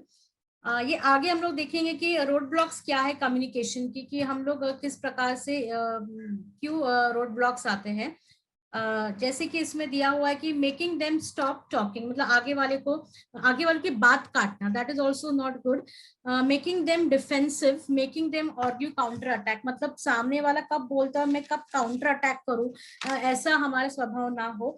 Generally सहयोगों को होता भी नहीं है, लेकिन फिर भी यदि हमें सामने वालों की चीजें नहीं पट रही तो आप शांति से सुन लीजिए, to don't react on them, right. उसके बाद है कि yes, making them resentful angry, मतलब सामने वाले को नाराज नहीं करना है, उसको गुस्सा नहीं दिलाना है, भले हमें वो सहयोगा के प्रोग्राम की परमिशन दे या ना दे, ठीक है। तो we should not let them angry. सामने वाले को गिल्ट नहीं करवाना है या फिर उसको कुछ बुरा महसूस हो, ऐसा हमारे कम्युनिकेशन से वो चीज ना जते। मतलब ये हम लोग क्यों बता रहे हैं आपको रोड ब्लॉक्स टू कम्युनिकेशन, जब भी हो सकता है कि ऐसा नहीं है कि हम लोग 10 जगह जाते तो हमें 10 जगह सहज का परमिशन मिलता है। हो सकता है उसमें कभी कभी मतलब ऐसा भी एक्सपीरियंस हमें है कि हम लोग 10-12 जगह में कब तब जाके एक जगह परमिशन मिलता है, नहीं तो कभी वो भी नहीं मिलता इवन। तो फिर भी थोड़ा सा पेशेंस हम में वो रखे। यस, सामने वाले को ये ना चाहता है कि हम उन्हें अनएक्सेप्टेड एज जैसा उनको फील करें, तो हमें उनको एक्सेप्ट करना है, वो इम्पोर्टेंट है।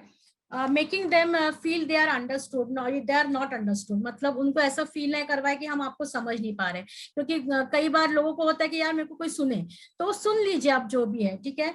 और इवन एक तरीका है, उनके सुनने के बाद आप आपका कॉन्सेप्ट उनके सामने कैसे रख सकते हैं, उसका भी एक तरीका है, वो हम लोग आगे के आपको ट्रेनिंग्स में बताएंगे कि हमारी खुद की बात उनके सामने, सहज खुद की बात सहजों का कॉन्सेप्ट उनके सामने कैसे रखना है, ठीक है। Making them feel their feelings are not justified, ठीक है, उनको आगे फील नहीं करवाना है कि उनकी जो भी बातें वो अनजस्टिफाइड है, ऐसा उनको फील ना करवाए। इंटरप्ट नहीं करना है, अगर सामने वाला बात कर रहा है तो उसकी बातें सुन लीजिए, उसको बीच में ना टोके, कट ऑफ ना करे, और सामने वाले को फ्रस्ट्रेट हो ऐसा कुछ हम लोग ना बोले, right.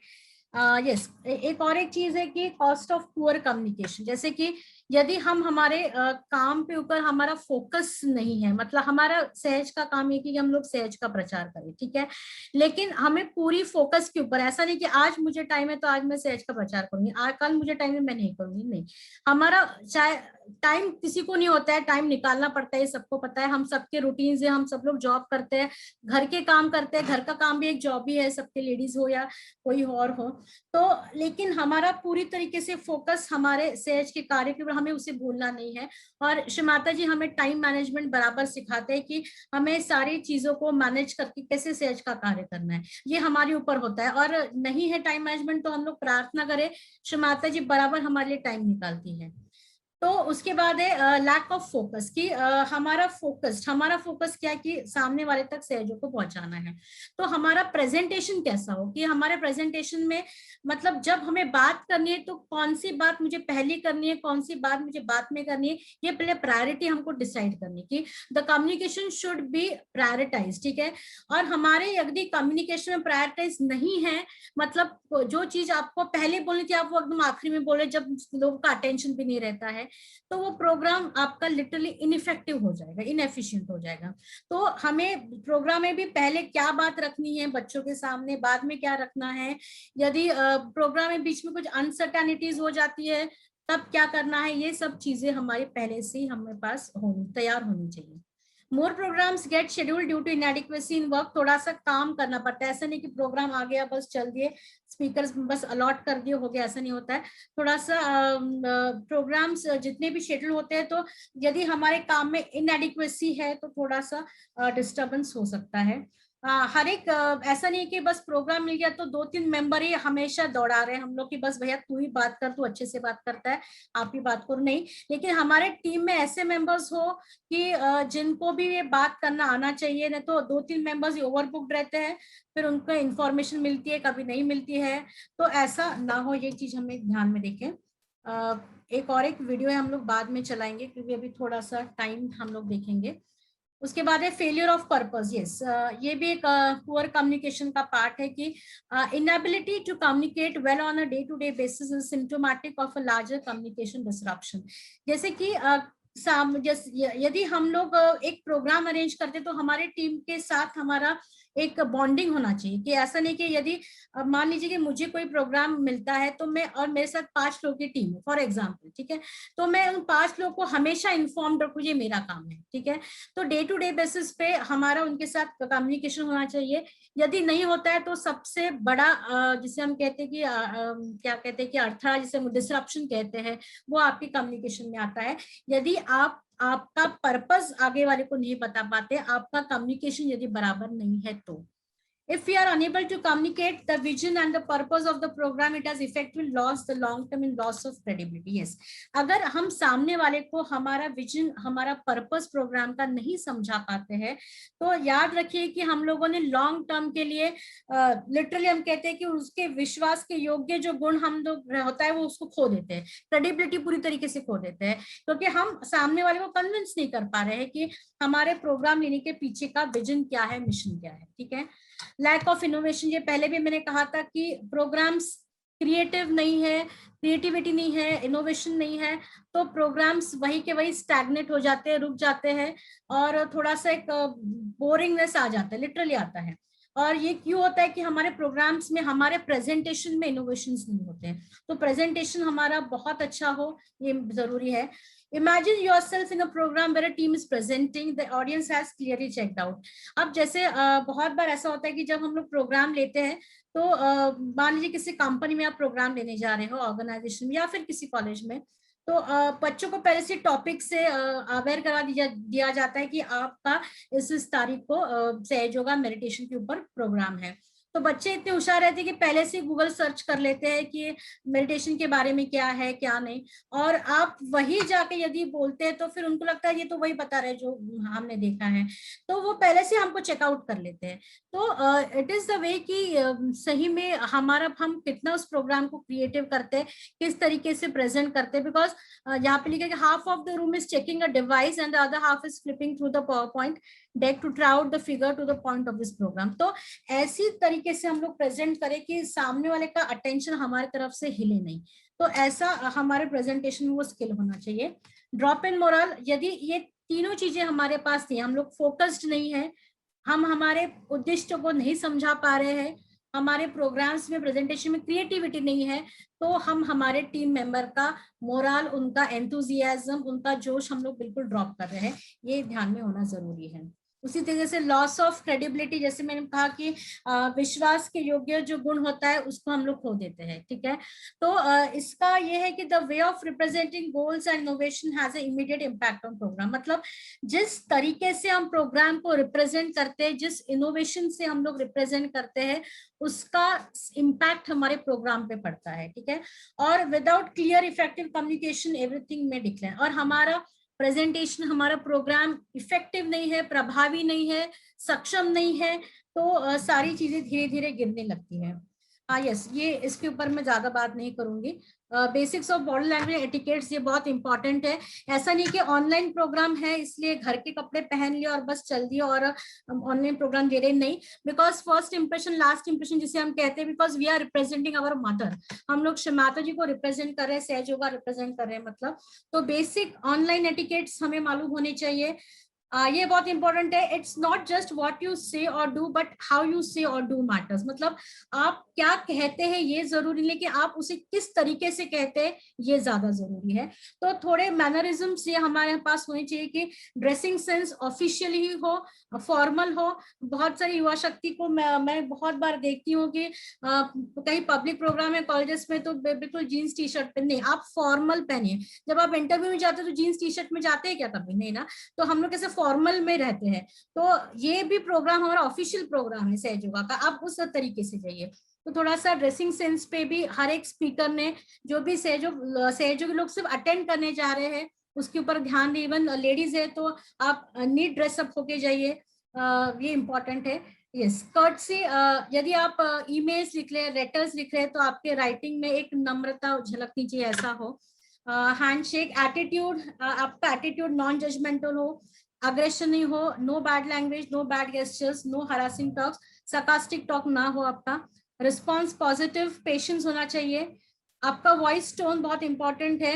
Peach tone modulation, language tone, आपकी एसेंट बहुत इंपॉर्टेंट है। जैसे मैंने कहा कि भाषा शुद्ध ही होनी चाहिए, आप चाहे किसी भी भाषा में बात करिए, आप चाहे आपके रीजनल भाषा में बात करिए, लेकिन भाषा शुद्ध हो इंपॉर्टेंट है। गेस्चर्स भी बहुत इंपॉर्टेंट है। ये और एक वीडियो है मेरे पास, उसमें बाद में चलाऊंगी। इसमें बताया गया इस वीडियो में, ये एक पब्लिक स्पीकर है धनंजय हेटराज की करके, बहुत अच्छे से बताता है कि ये बॉडी लैंग्वेजेस हमारी कैसी होनी चाहिए जब हम लोग स्टेज पे किसी से बात करते हैं। तो yes, this is for dressing right for main. यदि भैया लोग कोई जा रहे हैं तो उनका जनरली फॉर्मल अटायर कैसा होना चाहिए प्रोग्राम्स में, ये सब दिया हुआ है।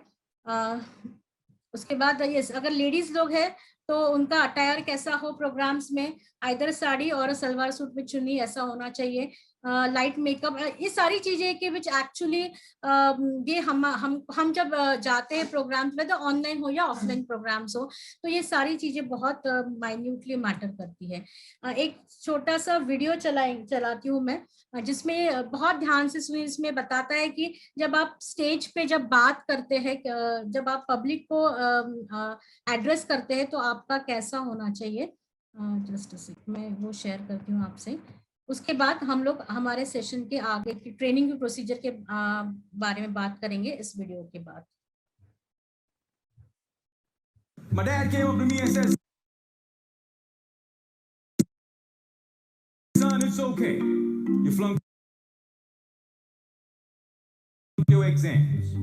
You already got arrested." One of the most important things that you need to realize is when you get nervous, you try to cover your vital organs. And that's why you would see a lot of speakers sometimes fold their hands, bring their hands in front of them, and that's a sign of nervousness. Great speakers keep their body open, so there is no barrier between you and me. Raise your hand if you have an emotional mother. Let me see. Put them all together, you get mama. And something that when you're starting out, you got to be very conscious about is keep your body open. Here's tip number 2. Have your palms open. Do this exercise with me. Take a look at your palms. Turn them around. Take a look at the inside of your palms again. What side relaxes your eye? If you really concentrate, when you look at the inside of your palm, your eye relaxes. And a lot of great speakers, they open their palms towards the audience, showing a more openness. And that allows the audience to connect with the speaker better, as opposed to showing the back of your hand. Ladies and gentlemen, today I'm a dreamer, I'm a speaker, and I learned the unfailing quality of unconditional love from my wife. Number 3, get comfortable with the stage. When you're comfortable on the stage that you're speaking on, your body is free to move about, use body language. But if you're not comfortable with that stage, and if you feel foreign on that stage, what happens is your body language starts to constrict and you start to cover your body up. And when a son sees a mother cry tears of shame, that's a life-changing moment. She looked at me and said, "Son, I want you to be a better man." Whatever you do, don't touch the podium. As soon as you do that, you're going to be leaning on it, you're going to be shaking that podium, and you will be doing all sorts of things on the podium. So what you do is you keep a comfortable distance between you and the podium. You can keep your notes on it, but you can use your hands to gesture. Don't rest your hands on the podium. So keep a distance, and you can gesture, use body language as you want from a little distance from the podium.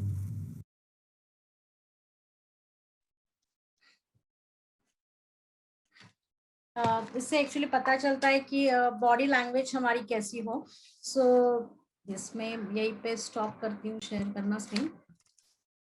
सो आगे बढ़ते हैं कि जैसे कि आज के इस training session में मैंने कुछ स्किल्स आपको बताने की कोशिश की है, थोड़ा सा फास्ट मैंने उसको लिया क्योंकि टाइम ऑलरेडी बढ़ता जा रहा है।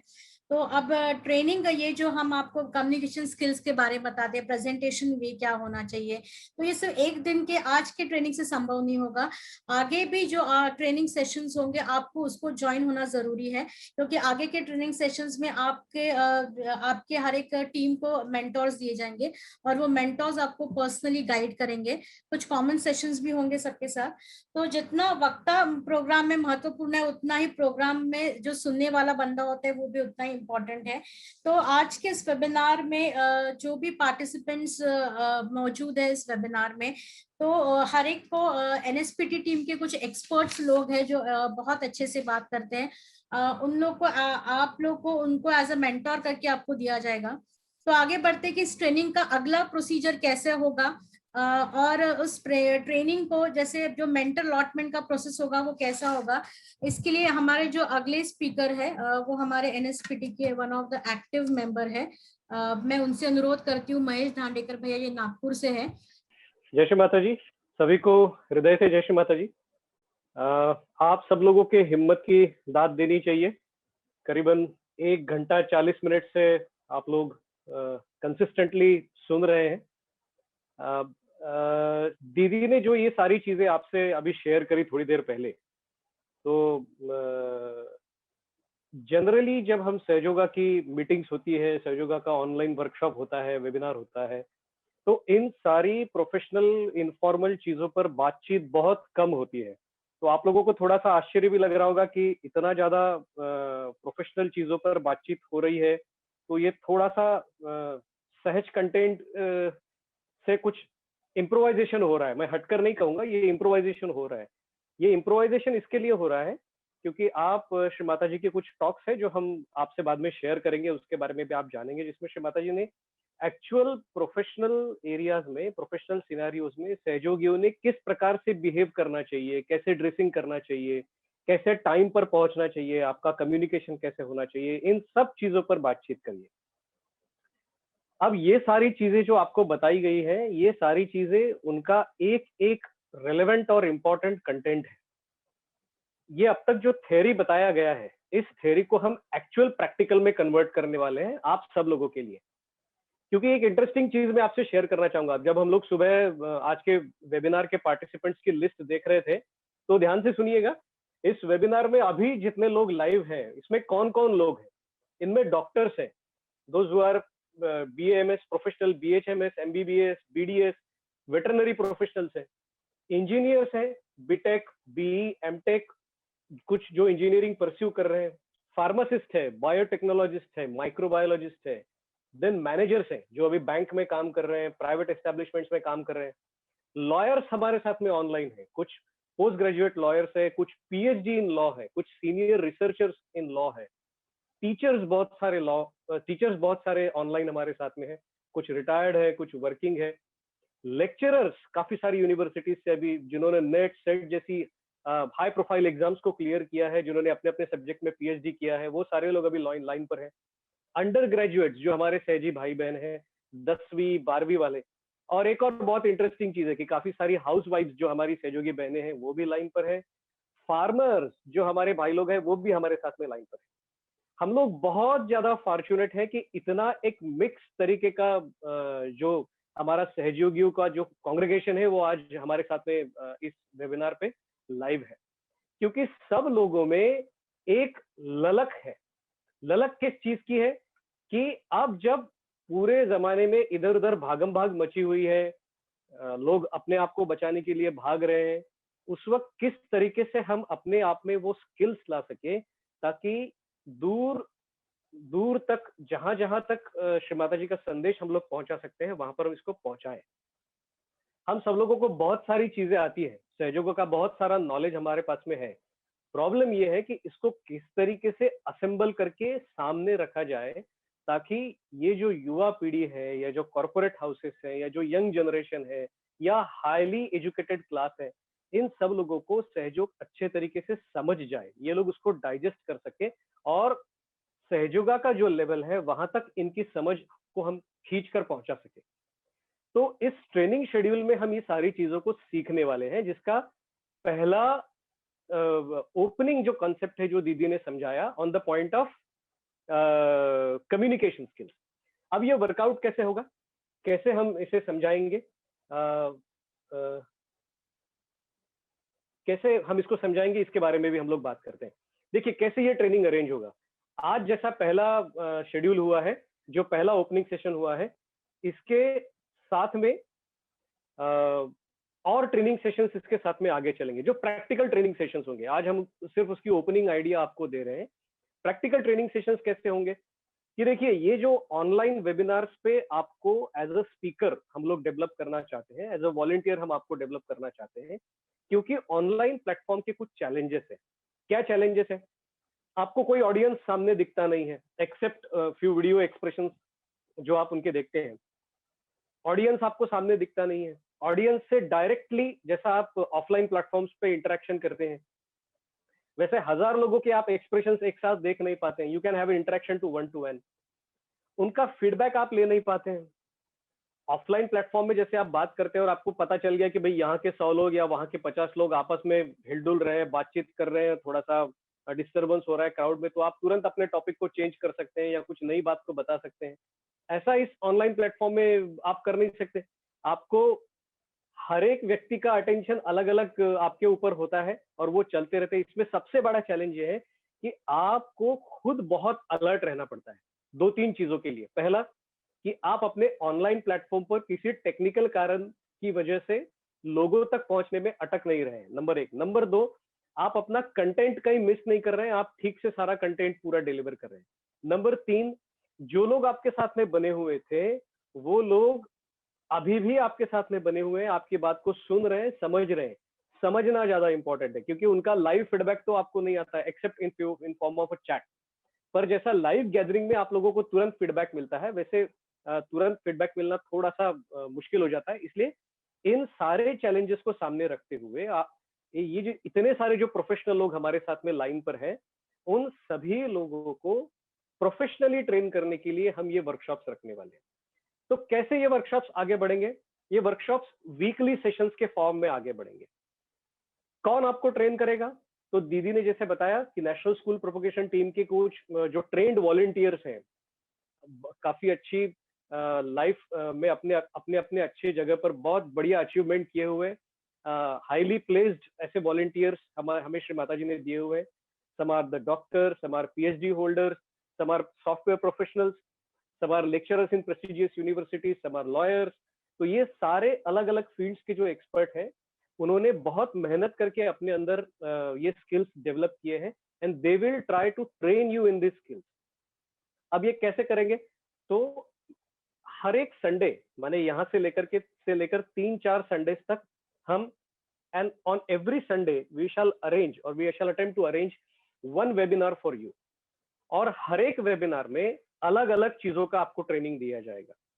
अब पहला वेबिनार किस चीज का होगा? तो पहला वेबिनार इस चीज का होगा कि आप जब ऑनलाइन प्लेटफॉर्म पे बात करेंगे, तो ऑनलाइन प्लेटफॉर्म पे बात करते वक्त आप किस कंटेंट पर बात करें। आप लोगों का ध्यान होगा कि सबसे पहले शुरुआत में रश्मि दीदी ने जो कोर्स कंटेंट के बारे में आपको बताया कि जैसे मूलाधार चक्र है, स्वादिष्ठान चक्र है, नाभि है, हमारे अंदर का नाड़ियों का जो सिस्टम है, चक्रों का सिस्टम है, बाद में उन चक्रों के फंक्शंस हैं, उनका प्रोफेशनल हमारी लाइफ पर क्या चेंजेस होता है, इससे इंपॉर्टेंट चीज है। देन म्यूजिक का आपके फिजिकल, मेंटल, आपके स्पिरिचुअल एंड आपके प्रोफेशनल लाइफ में क्या रोल है, क्या पॉजिटिव आउटपुट हो सकता है। इन सारे टॉपिक्स पर नेशनल स्कूल प्रोपोगेशन टीम ने जो टेक्स्ट इंफॉर्मेशन बनाई है, उसका मटेरियल हम आपसे शेयर करेंगे। It will be shared to you. कैसे शेयर करेंगे?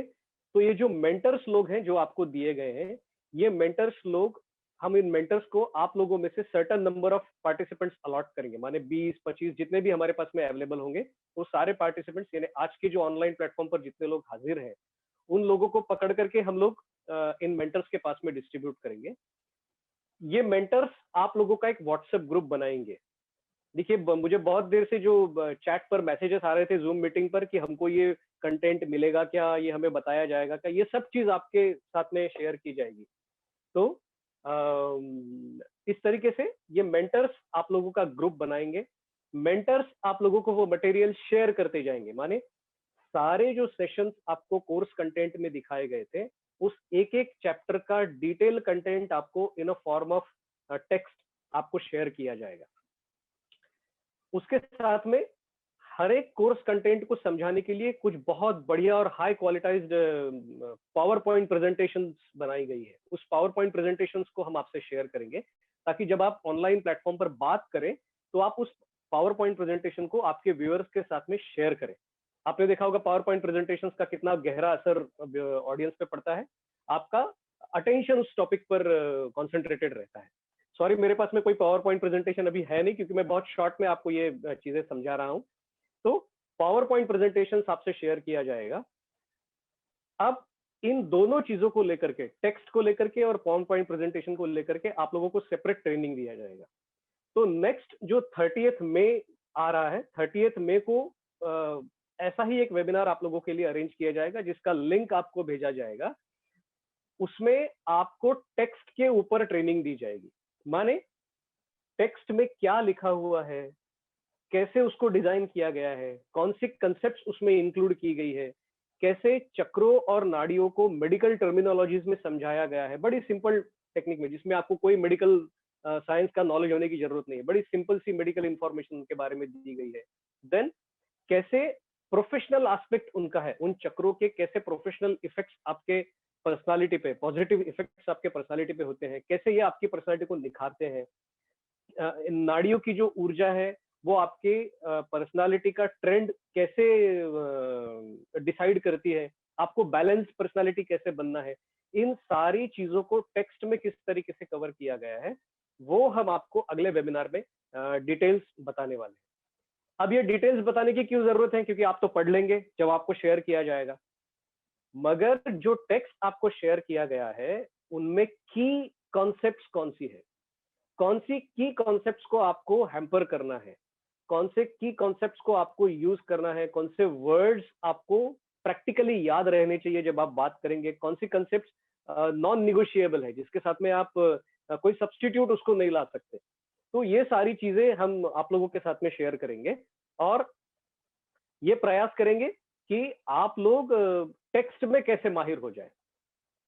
एक और चीज, पावर पॉइंट प्रेजेंटेशन की हमने बात करी, तो पावर पॉइंट प्रेजेंटेशन में क्या दिया गया है, पावर पॉइंट के स्लाइड्स जो बनाए गए हैं उनका सीक्वेंस किस तरीके से मेंटेन किया गया है, क्या उसमें कंटेंट दिए गए हैं, उन कंटेंट का सीक्वेंस किस तरीके से बनाया गया है और ये सीक्वेंस ऐसे ही क्यों मेंटेन करना है, ये सारी चीजें आपको समझाई जाएगी। एक और चीज कि पावर पॉइंट प्रेजेंटेशन जब आप बनाते हैं तो कई बार क्या होता है, हम यदि उस पावर पॉइंट प्रेजेंटेशन के साथ में फ्रेंडली नहीं है तो हम स्लाइड दिखाते हैं और हम ही स्लाइड पढ़ने में लग जाते हैं। तो सोचिए कैसा होगा कि स्पीकर ही यदि स्लाइड्स मूव कर रहा है और उसी वक्त वही स्लाइड्स पूरी की पूरी पढ़ के उसी में वो बिजी हो जा रहा है कि मैं पहले पढ़ लूं फिर मैं बाद में समझाऊंगा। इसका मतलब he is not confident about the content, rather he has not grasped the entire material, he has no command over the material. तो पावर पॉइंट प्रेजेंटेशन डिस्प्ले करते वक्त इन पावर पॉइंट की स्लाइड्स में कौन सी की कंसेप्ट्स हैं, कौन सी की कंसेप्ट्स को आपको ख्याल में रखना है, कैसे उनको ख्याल में रख करके आपको काम करना है, ये सारा आपको ध्यान, ये आपको हम सिखाने का प्रयास करेंगे और आप लोग बड़ी जल्दी से आसानी से इसे सीख जाएंगे। वी आर कॉन्फिडेंट कि आप इसे आसानी से सीख जाएंगे। एक और इम्पोर्टेंट पड़ाव जो टेक्स्ट और पावर पॉइंट प्रेजेंटेशन के पहले आएगा, that is seeking the permission in the institute. अभी दीदी ने जैसा स्टार्टिंग में बताया कि इंस्टीट्यूट में परमिशन लेते वक्त आपके मैसेजेस किस प्रकार से होने चाहिए, आपकी बातचीत कैसे होनी चाहिए, क्या चीजें आपने वहाँ की हेड ऑफ द डिपार्टमेंट्स के सामने रखनी है। तो परमिशन लेते वक्त आपको कैसे स्टेप बाय स्टेप आगे बढ़ना है। मान लीजिए आप किसी हाई प्रोफाइल कॉलेज में या यूनिवर्सिटी में आप अप्रोच कर रहे हैं, तो सबसे पहले आप क्या करें, नंबर 1 पर आप क्या करें, नंबर 2 पर आप क्या करें, कैसे उन्हें ईमेल्स लिखें। ईमेल्स में यदि आप कुछ इंपॉर्टेंट कंटेंट लिखते हैं, जैसे फॉर्चुनेटली श्री माता जी की कृपा से एनएसपीटी टीम के पास में कुछ बहुत अच्छा कंटेंट है। क्या कंटेंट है, तो केंद्रीय विद्यालय संगठन, जवाहर नवोदय विद्यालय, जो इंडिया की प्रेस्टिजियस एजुकेशनल इंस्टीट्यूशन है, उन्होंने रिकमेंड किया है कि आप हमारे बच्चों के लिए सहयोगा सिखाइए। वो रिकमेंडेशन लेटर्स हैं। इसके पहले बहुत सारी कॉर्पोरेट हाउसेस में प्रोग्राम्स हुए थे, वहां के रिकमेंडेशन लेटर्स हैं। अभी जब ये कोविड पेंडेमिक शुरू हुआ तब government of India, ministry of human resource, department of literacy and education, वहां के जो हाई प्रोफाइल ऑफिसर्स हैं, उन्होंने एक लेटर इशू किया to the head of the departments और head of the educational institution कि पेंडेमिक सिचुएशन में जब आप अपने बच्चों के पास में बच्चों को जब ऑनलाइन सिखा रहे हैं, पढ़ा रहे हैं, तो आप इन भी चीजों पर ख्याल रखें कि बच्चों को इस पेंडेमिक का साइकोलॉजिकल इफेक्ट उनके ऊपर ना हो, ऐसे प्रोग्राम्स आयोजित करें, ऐसी एजेंसीज को इन्वॉल्व करें कि जो साइकोलॉजिकली बच्चों को स्टेबल रख सके। naturally the institutions which are conducting yoga classes.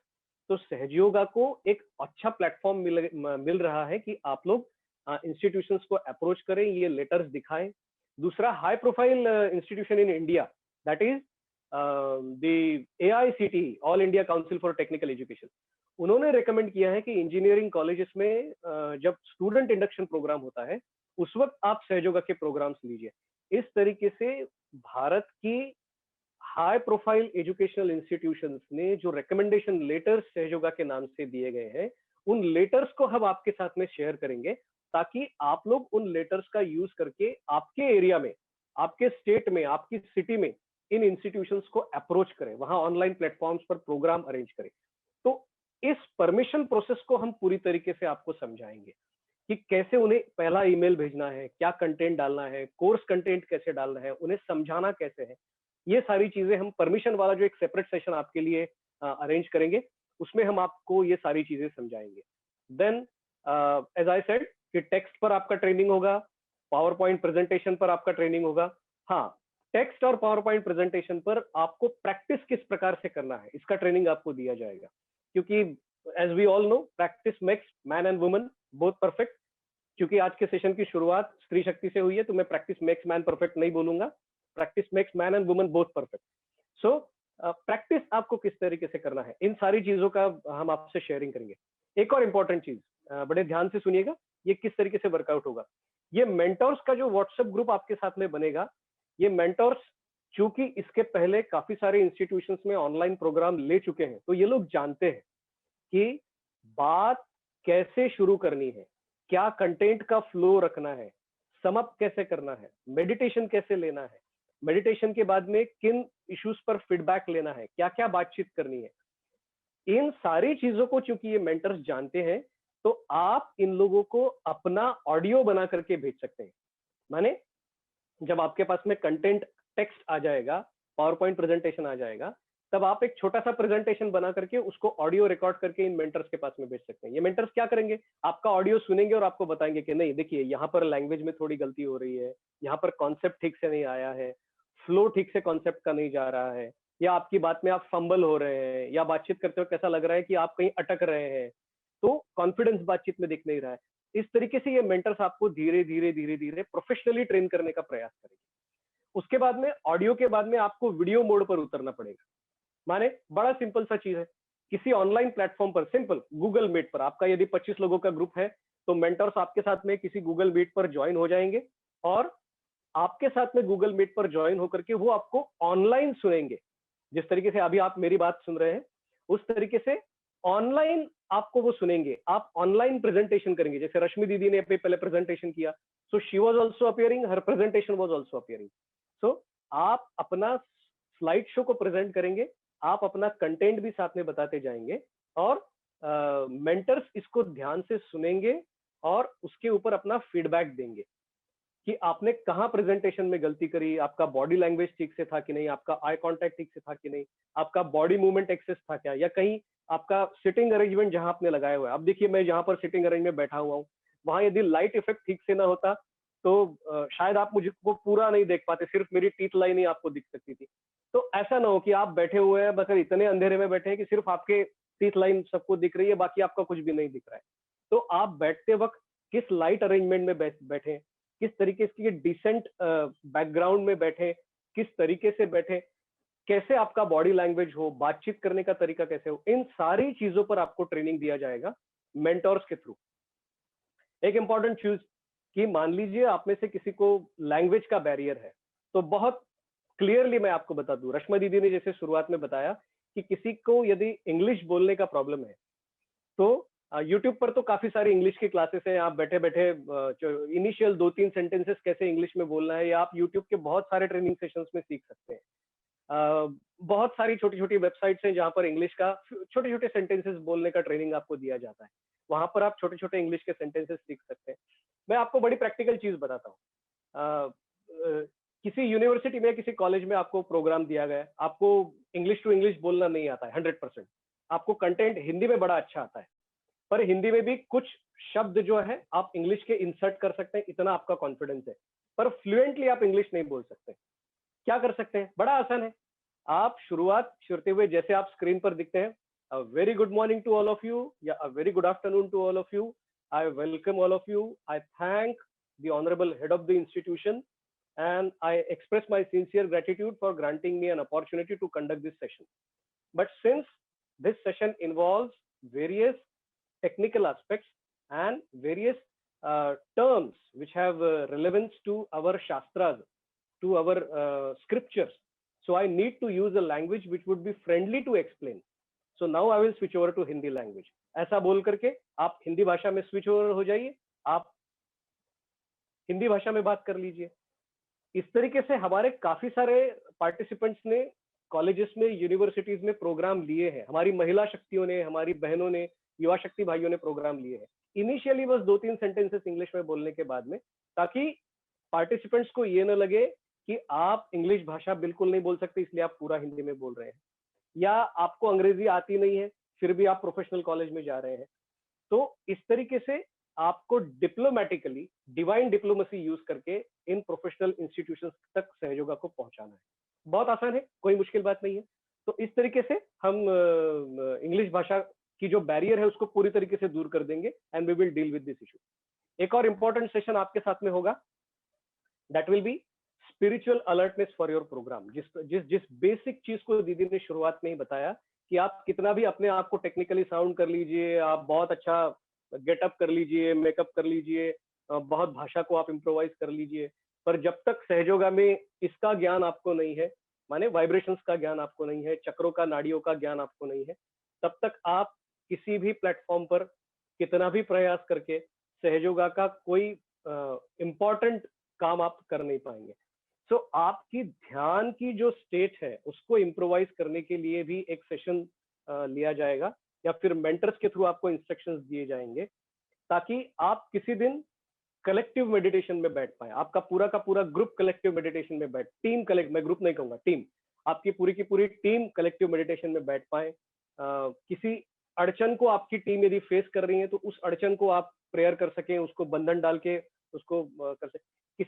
किसी पार्टिसिपेंट का कोई प्रॉब्लम हो रहा है, यदि उसको जम नहीं रहा है, उसको तकलीफ हो रही है, तो कलेक्टिवली यू कैन प्रे कि आप इस प्रॉब्लम को, इस बैरियर को दूर कर दे, चाहे वो लैंग्वेज बैरियर हो, वो कॉन्फिडेंस बैरियर हो, वो टेक्निकल बैरियर हो, कलेक्टिव कुछ इशू हो। तो इन बैरियर्स को दूर करने के लिए mentors and all of you participants can work it out. ये सारी चीजें हो सकती है। दूसरा, कलेक्टिव एफर्ट। मान लीजिए आपको किसी प्रोग्राम, कॉलेज में प्रोग्राम मिल गया या यूनिवर्सिटी में प्रोग्राम मिल गया, उस वक्त जो भी टीम आपकी बनाई गई है, मान लीजिए 5-6 लोगों की टीम बनाई है जो टीम इस प्रोग्राम को डील कर रही है, तो उस वक्त कलेक्टिवली इस प्रोग्राम को कैसे हैंडल करना है, इस चीज को आपको शेयर किया जाएगा। और इम्पोर्टेंट चीज कि जब आप सेशन डिलीवर करेंगे तब आपको घर से, चूंकि ये सारी चीजें करनी है, तो घर पर आपको क्या तैयारी करनी है उसकी भी बारीकी हम आपके साथ में शेयर करेंगे। जैसे हम लोगों को भी इस वेबिनार को अरेंज करने के लिए घर पर काफी सारी तैयारी करनी पड़ी थी, उन सारी चीजों को हम आपके साथ में शेयर करेंगे। एक और इम्पोर्टेंट चीज, आप में से काफी सारे लोग यंग हैं जो अभी सेशन पर ऑनलाइन है। आप में से काफी सारे लोग जानते हैं जूम कैसे ऑपरेट करना है, सिस्को वेबएक्स कैसे ऑपरेट करना है, गूगल मीट कैसे ऑपरेट करना है, पर काफी सारे हमारे ऐसे भाई बहन हैं जो महिला शक्ति हो सकती है, या हमारे जो उम्र दराज या वरिष्ठ सहयोगी है वो हो सकते हैं, या कोई युवा शक्ति हो सकते हैं जो नॉन टेक्निकल बैकग्राउंड से है, तो वो नहीं जानते इन प्लेटफॉर्म्स को कैसे हैंडल करना है। हम लोग इसका भी एक टेक्निकल ट्रेनिंग आपको देने वाले हैं, पर इस टेक्निकल ट्रेनिंग को देने के पहले मैं आप सब लोगों के सामने एक चैलेंज रखना चाहता हूँ। बड़ा छोटा सा चैलेंज है।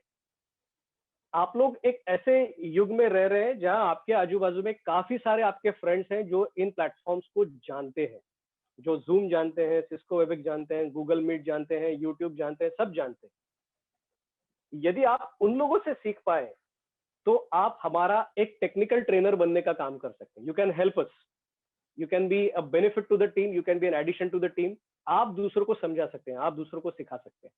तो मैं आप लोगों से रिक्वेस्ट करूंगा कि अगले हफ्ते, 2 हफ्ते, 3 हफ्ते में पॉसिबल है तो आप अपने भाई बहनों से, मित्रों से, या यूट्यूब के वीडियो पर से, यूट्यूब पर तो सारे वीडियोज अवेलेबल है कि कैसे जूम सीखना है, कैसे सिस्को वेबएक्स चलाना है, तो प्रयास करें आप अपने लेवल पर इसको सीखने का प्रयास करें कि आप खुद होकर इसे सीखें, ताकि आपके टीम में से दूसरे किसी को यदि ये अड़चन आती है तो आप उनको सिखा सकते हैं। आप भी आप जिस जिस स्टेट को बिलोंग करते हैं उस स्टेट में आप इस प्रोग्राम को चला सकते हैं। एक और चीज कि ये टेक्निकल चीज आप जितने जल्दी सीख पाएंगे उतनी जल्दी आप एक कंप्लीट वक्ता के तौर पर तैयार हो जाएंगे, और हम जब भी ऑनलाइन प्रोग्राम मिलता है तब आपको इन प्रोग्राम्स के लिए लॉन्च कर पाएंगे। We will be able to launch you at the lotus feet of Shri Mata ji की माँ, ये आपका एक पूरा कंप्लीट स्पीकर रेडी हो गया है। Now he can deliver the सहयोगा information and practicals to any new participant। इस तरीके से हम लोग यूनिवर्सिटीज में अप्रोच करके बात करके हो सकता है। हाँ, सो नाउ मेंटर्स की थोड़ी सी बात करते हैं। ये जो मेंटर्स आपको दिए गए हैं, ये मेंटर्स जैसे मैंने पहले बताया काफी प्रोफेशनल लोग हैं, अच्छे तरीके से आपकी ट्रेनिंग को कंडक्ट करेंगे और आपके व्हाट्सएप ग्रुप्स बना करके आपको इन प्रोग्राम को इम्प्लीमेंट करने में हेल्प करेंगे। एक और इम्पोर्टेंट चीज जो मैं आपको बता दूं, जैसा पहले बताया गया था कि 3-4 सेशंस यहाँ से जो मैंने आपको बताया, text, see the permission process in any institution, necessity for permission, annexures of permission, modalities of permission, dos and don'ts of permission, इस पर एक सेशन होगा। टेक्स्ट पर एक सेशन होगा, पावर पॉइंट प्रेजेंटेशन पर एक सेशन होगा, आपके स्पिरिचुअल अलर्टनेस पर हम प्रयास करेंगे एक सेशन लेंगे, और टेक्निकल ट्रेनिंग का एक सेशन होगा। प्रयास ये करेंगे कि हर एक संडे को हम लोग एक एक वेबिनार आपके लिए अरेंज कर सकें, एक्सेप्ट जिस संडे को पूजा की डेट्स आती हैं और पूजा के डेट्स को वेबिनार नहीं होगा।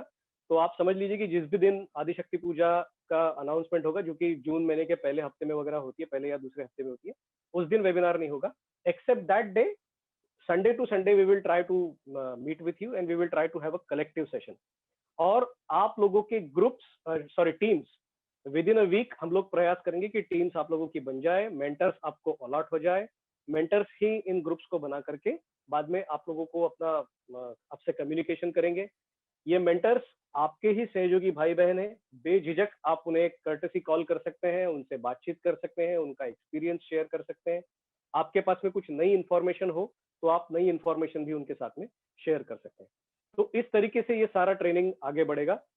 Last but the most important point जो मैं आपके साथ में शेयर करना चाहता हूं, इसी सारी टेक्निकल प्रोसेस को फॉलो करके, इसी सारी लर्निंग प्रोसेस को फॉलो करके एनएसपीटी टीम के जितने भी मेंबर्स आपको दिख रहे हैं वो आज कुछ श्री माता जी के श्री चरणों में इतना सा कंट्रीब्यूशन, मैं तो इतने से भी सूक्ष्म कहूंगा, हमारा कुछ कंट्रीब्यूशन होता ही नहीं है, इतना सा कुछ कंट्रीब्यूशन श्री माता जी के श्री चरणों में अर्पण कर पाए हैं कि जैसे शुरुआत में बताया गया कि आज रश्मि दीदी पूना के एक प्रेस्टिजियस वर्ल्ड पीस यूनिवर्सिटी में सहयोगा का सब्जेक्ट पढ़ाती है।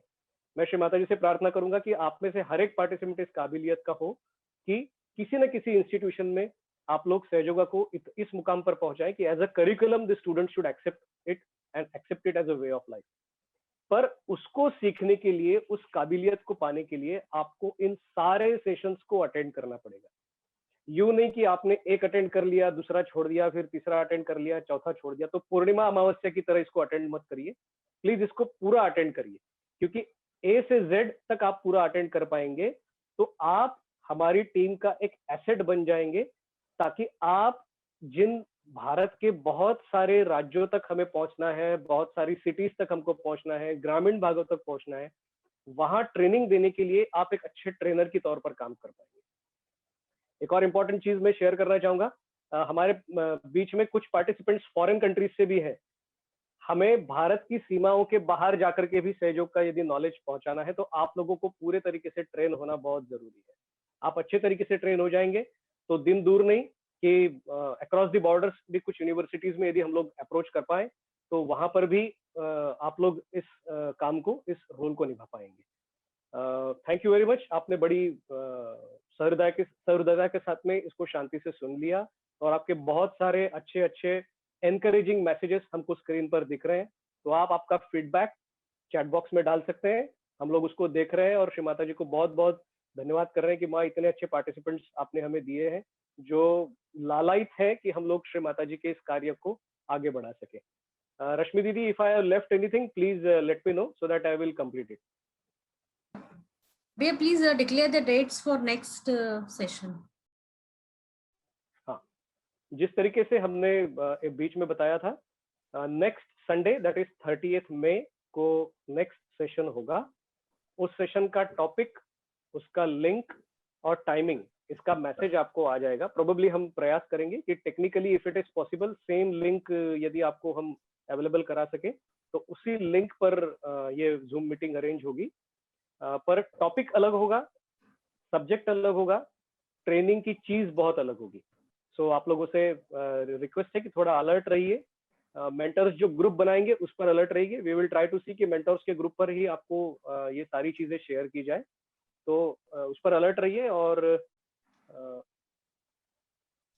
हाँ, ये अलर्ट रहिए ताकि आपको ये लिंक मिल जाए और आप इस ट्रेनिंग को सुन सके। हमारे टेक्निकल मेंबर पूछ रहे हैं कि क्या इस सारी चैट को सेव कर लिया जाए, तो बिल्कुल चैट को सेव कर लीजिए, क्योंकि जितने भी मेंबर्स हमें मैसेज दे रहे हैं, ये एक एक मैसेज हमारे लिए बहुत इंपॉर्टेंट है, क्योंकि बहुत सारा एनकरेजमेंट इससे आ रहा है। Thank you very much.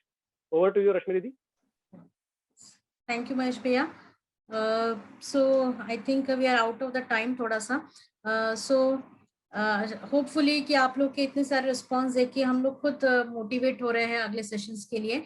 And अगला सेशन जैसे कि भैया ने अभी डिक्लेयर किया है कि it will be on next Sunday. Zoom पे हम लोग सेशन लेंगे, क्योंकि जूम पे जैसे अभी जितने भी पार्टिसिपेंट्स है उनका एक डेटा हम लोगों ने, हमारे वॉलंटियर्स ने रिकॉर्ड कर लिया है। आप लोगों से सिर्फ एक रिक्वेस्ट है कि जूम पे जब आप एंटर होते तो आपके नाम से एंटर होइए। जैसे किसी का फोन नंबर होता है, कोई अलग नाम से एंटर हो रहा है, जैसे एडमिन नाम से, किसी का फोन है, तो आपका नाम, जैसे आपके नाम की लिस्ट हमारे पास रिकॉर्ड है। जब आप लोगों ने उस लिंक पे क्लिक किया था व्हाट्सएप पे रजिस्टर करने के लिए, तो वो लिस्ट हमारे पास मेंटेन है। और अभी जो पार्टिसिपेंट लिस्ट हमें जूम पे दिख रही है वो भी हमारे पास रिकॉर्डेड है, ताकि आप लोग को मैसेज जाए, मैसेज और वो लिंक अगले सेशन की जरूर जाएगी। सो मैं रिक्वेस्ट करती हूँ अभी भी कि आप लोग प्लीज आप खुद को रीनेम कर लीजिए जूम पे, सो दैट अगला जो मैसेज रहेगा वो आपको चला जाए। उस लिंक आपको शायद फ्राइडे या सैटरडे तक चली जाएगी। एंड आप लोगों ने इतने पेशेंटली सुना है, इसलिए आप सभी को बहुत बहुत थैंक यू, बहुत बहुत धन्यवाद। एंड शिमाता जी को भी हम लोग थैंक यू कहते हैं। तो हम लोग इसी तरीके से आज के सेशन से विदा लेते हुए अगले सेशन में हम लोग मिलते हैं। तब तक सभी को बहुत बहुत जय श्री माता जी, और आपको बहुत बहुत थैंक यू आपके इस वंडरफुल रिस्पॉन्स के लिए। Thank you once again. जय श्री माता जी।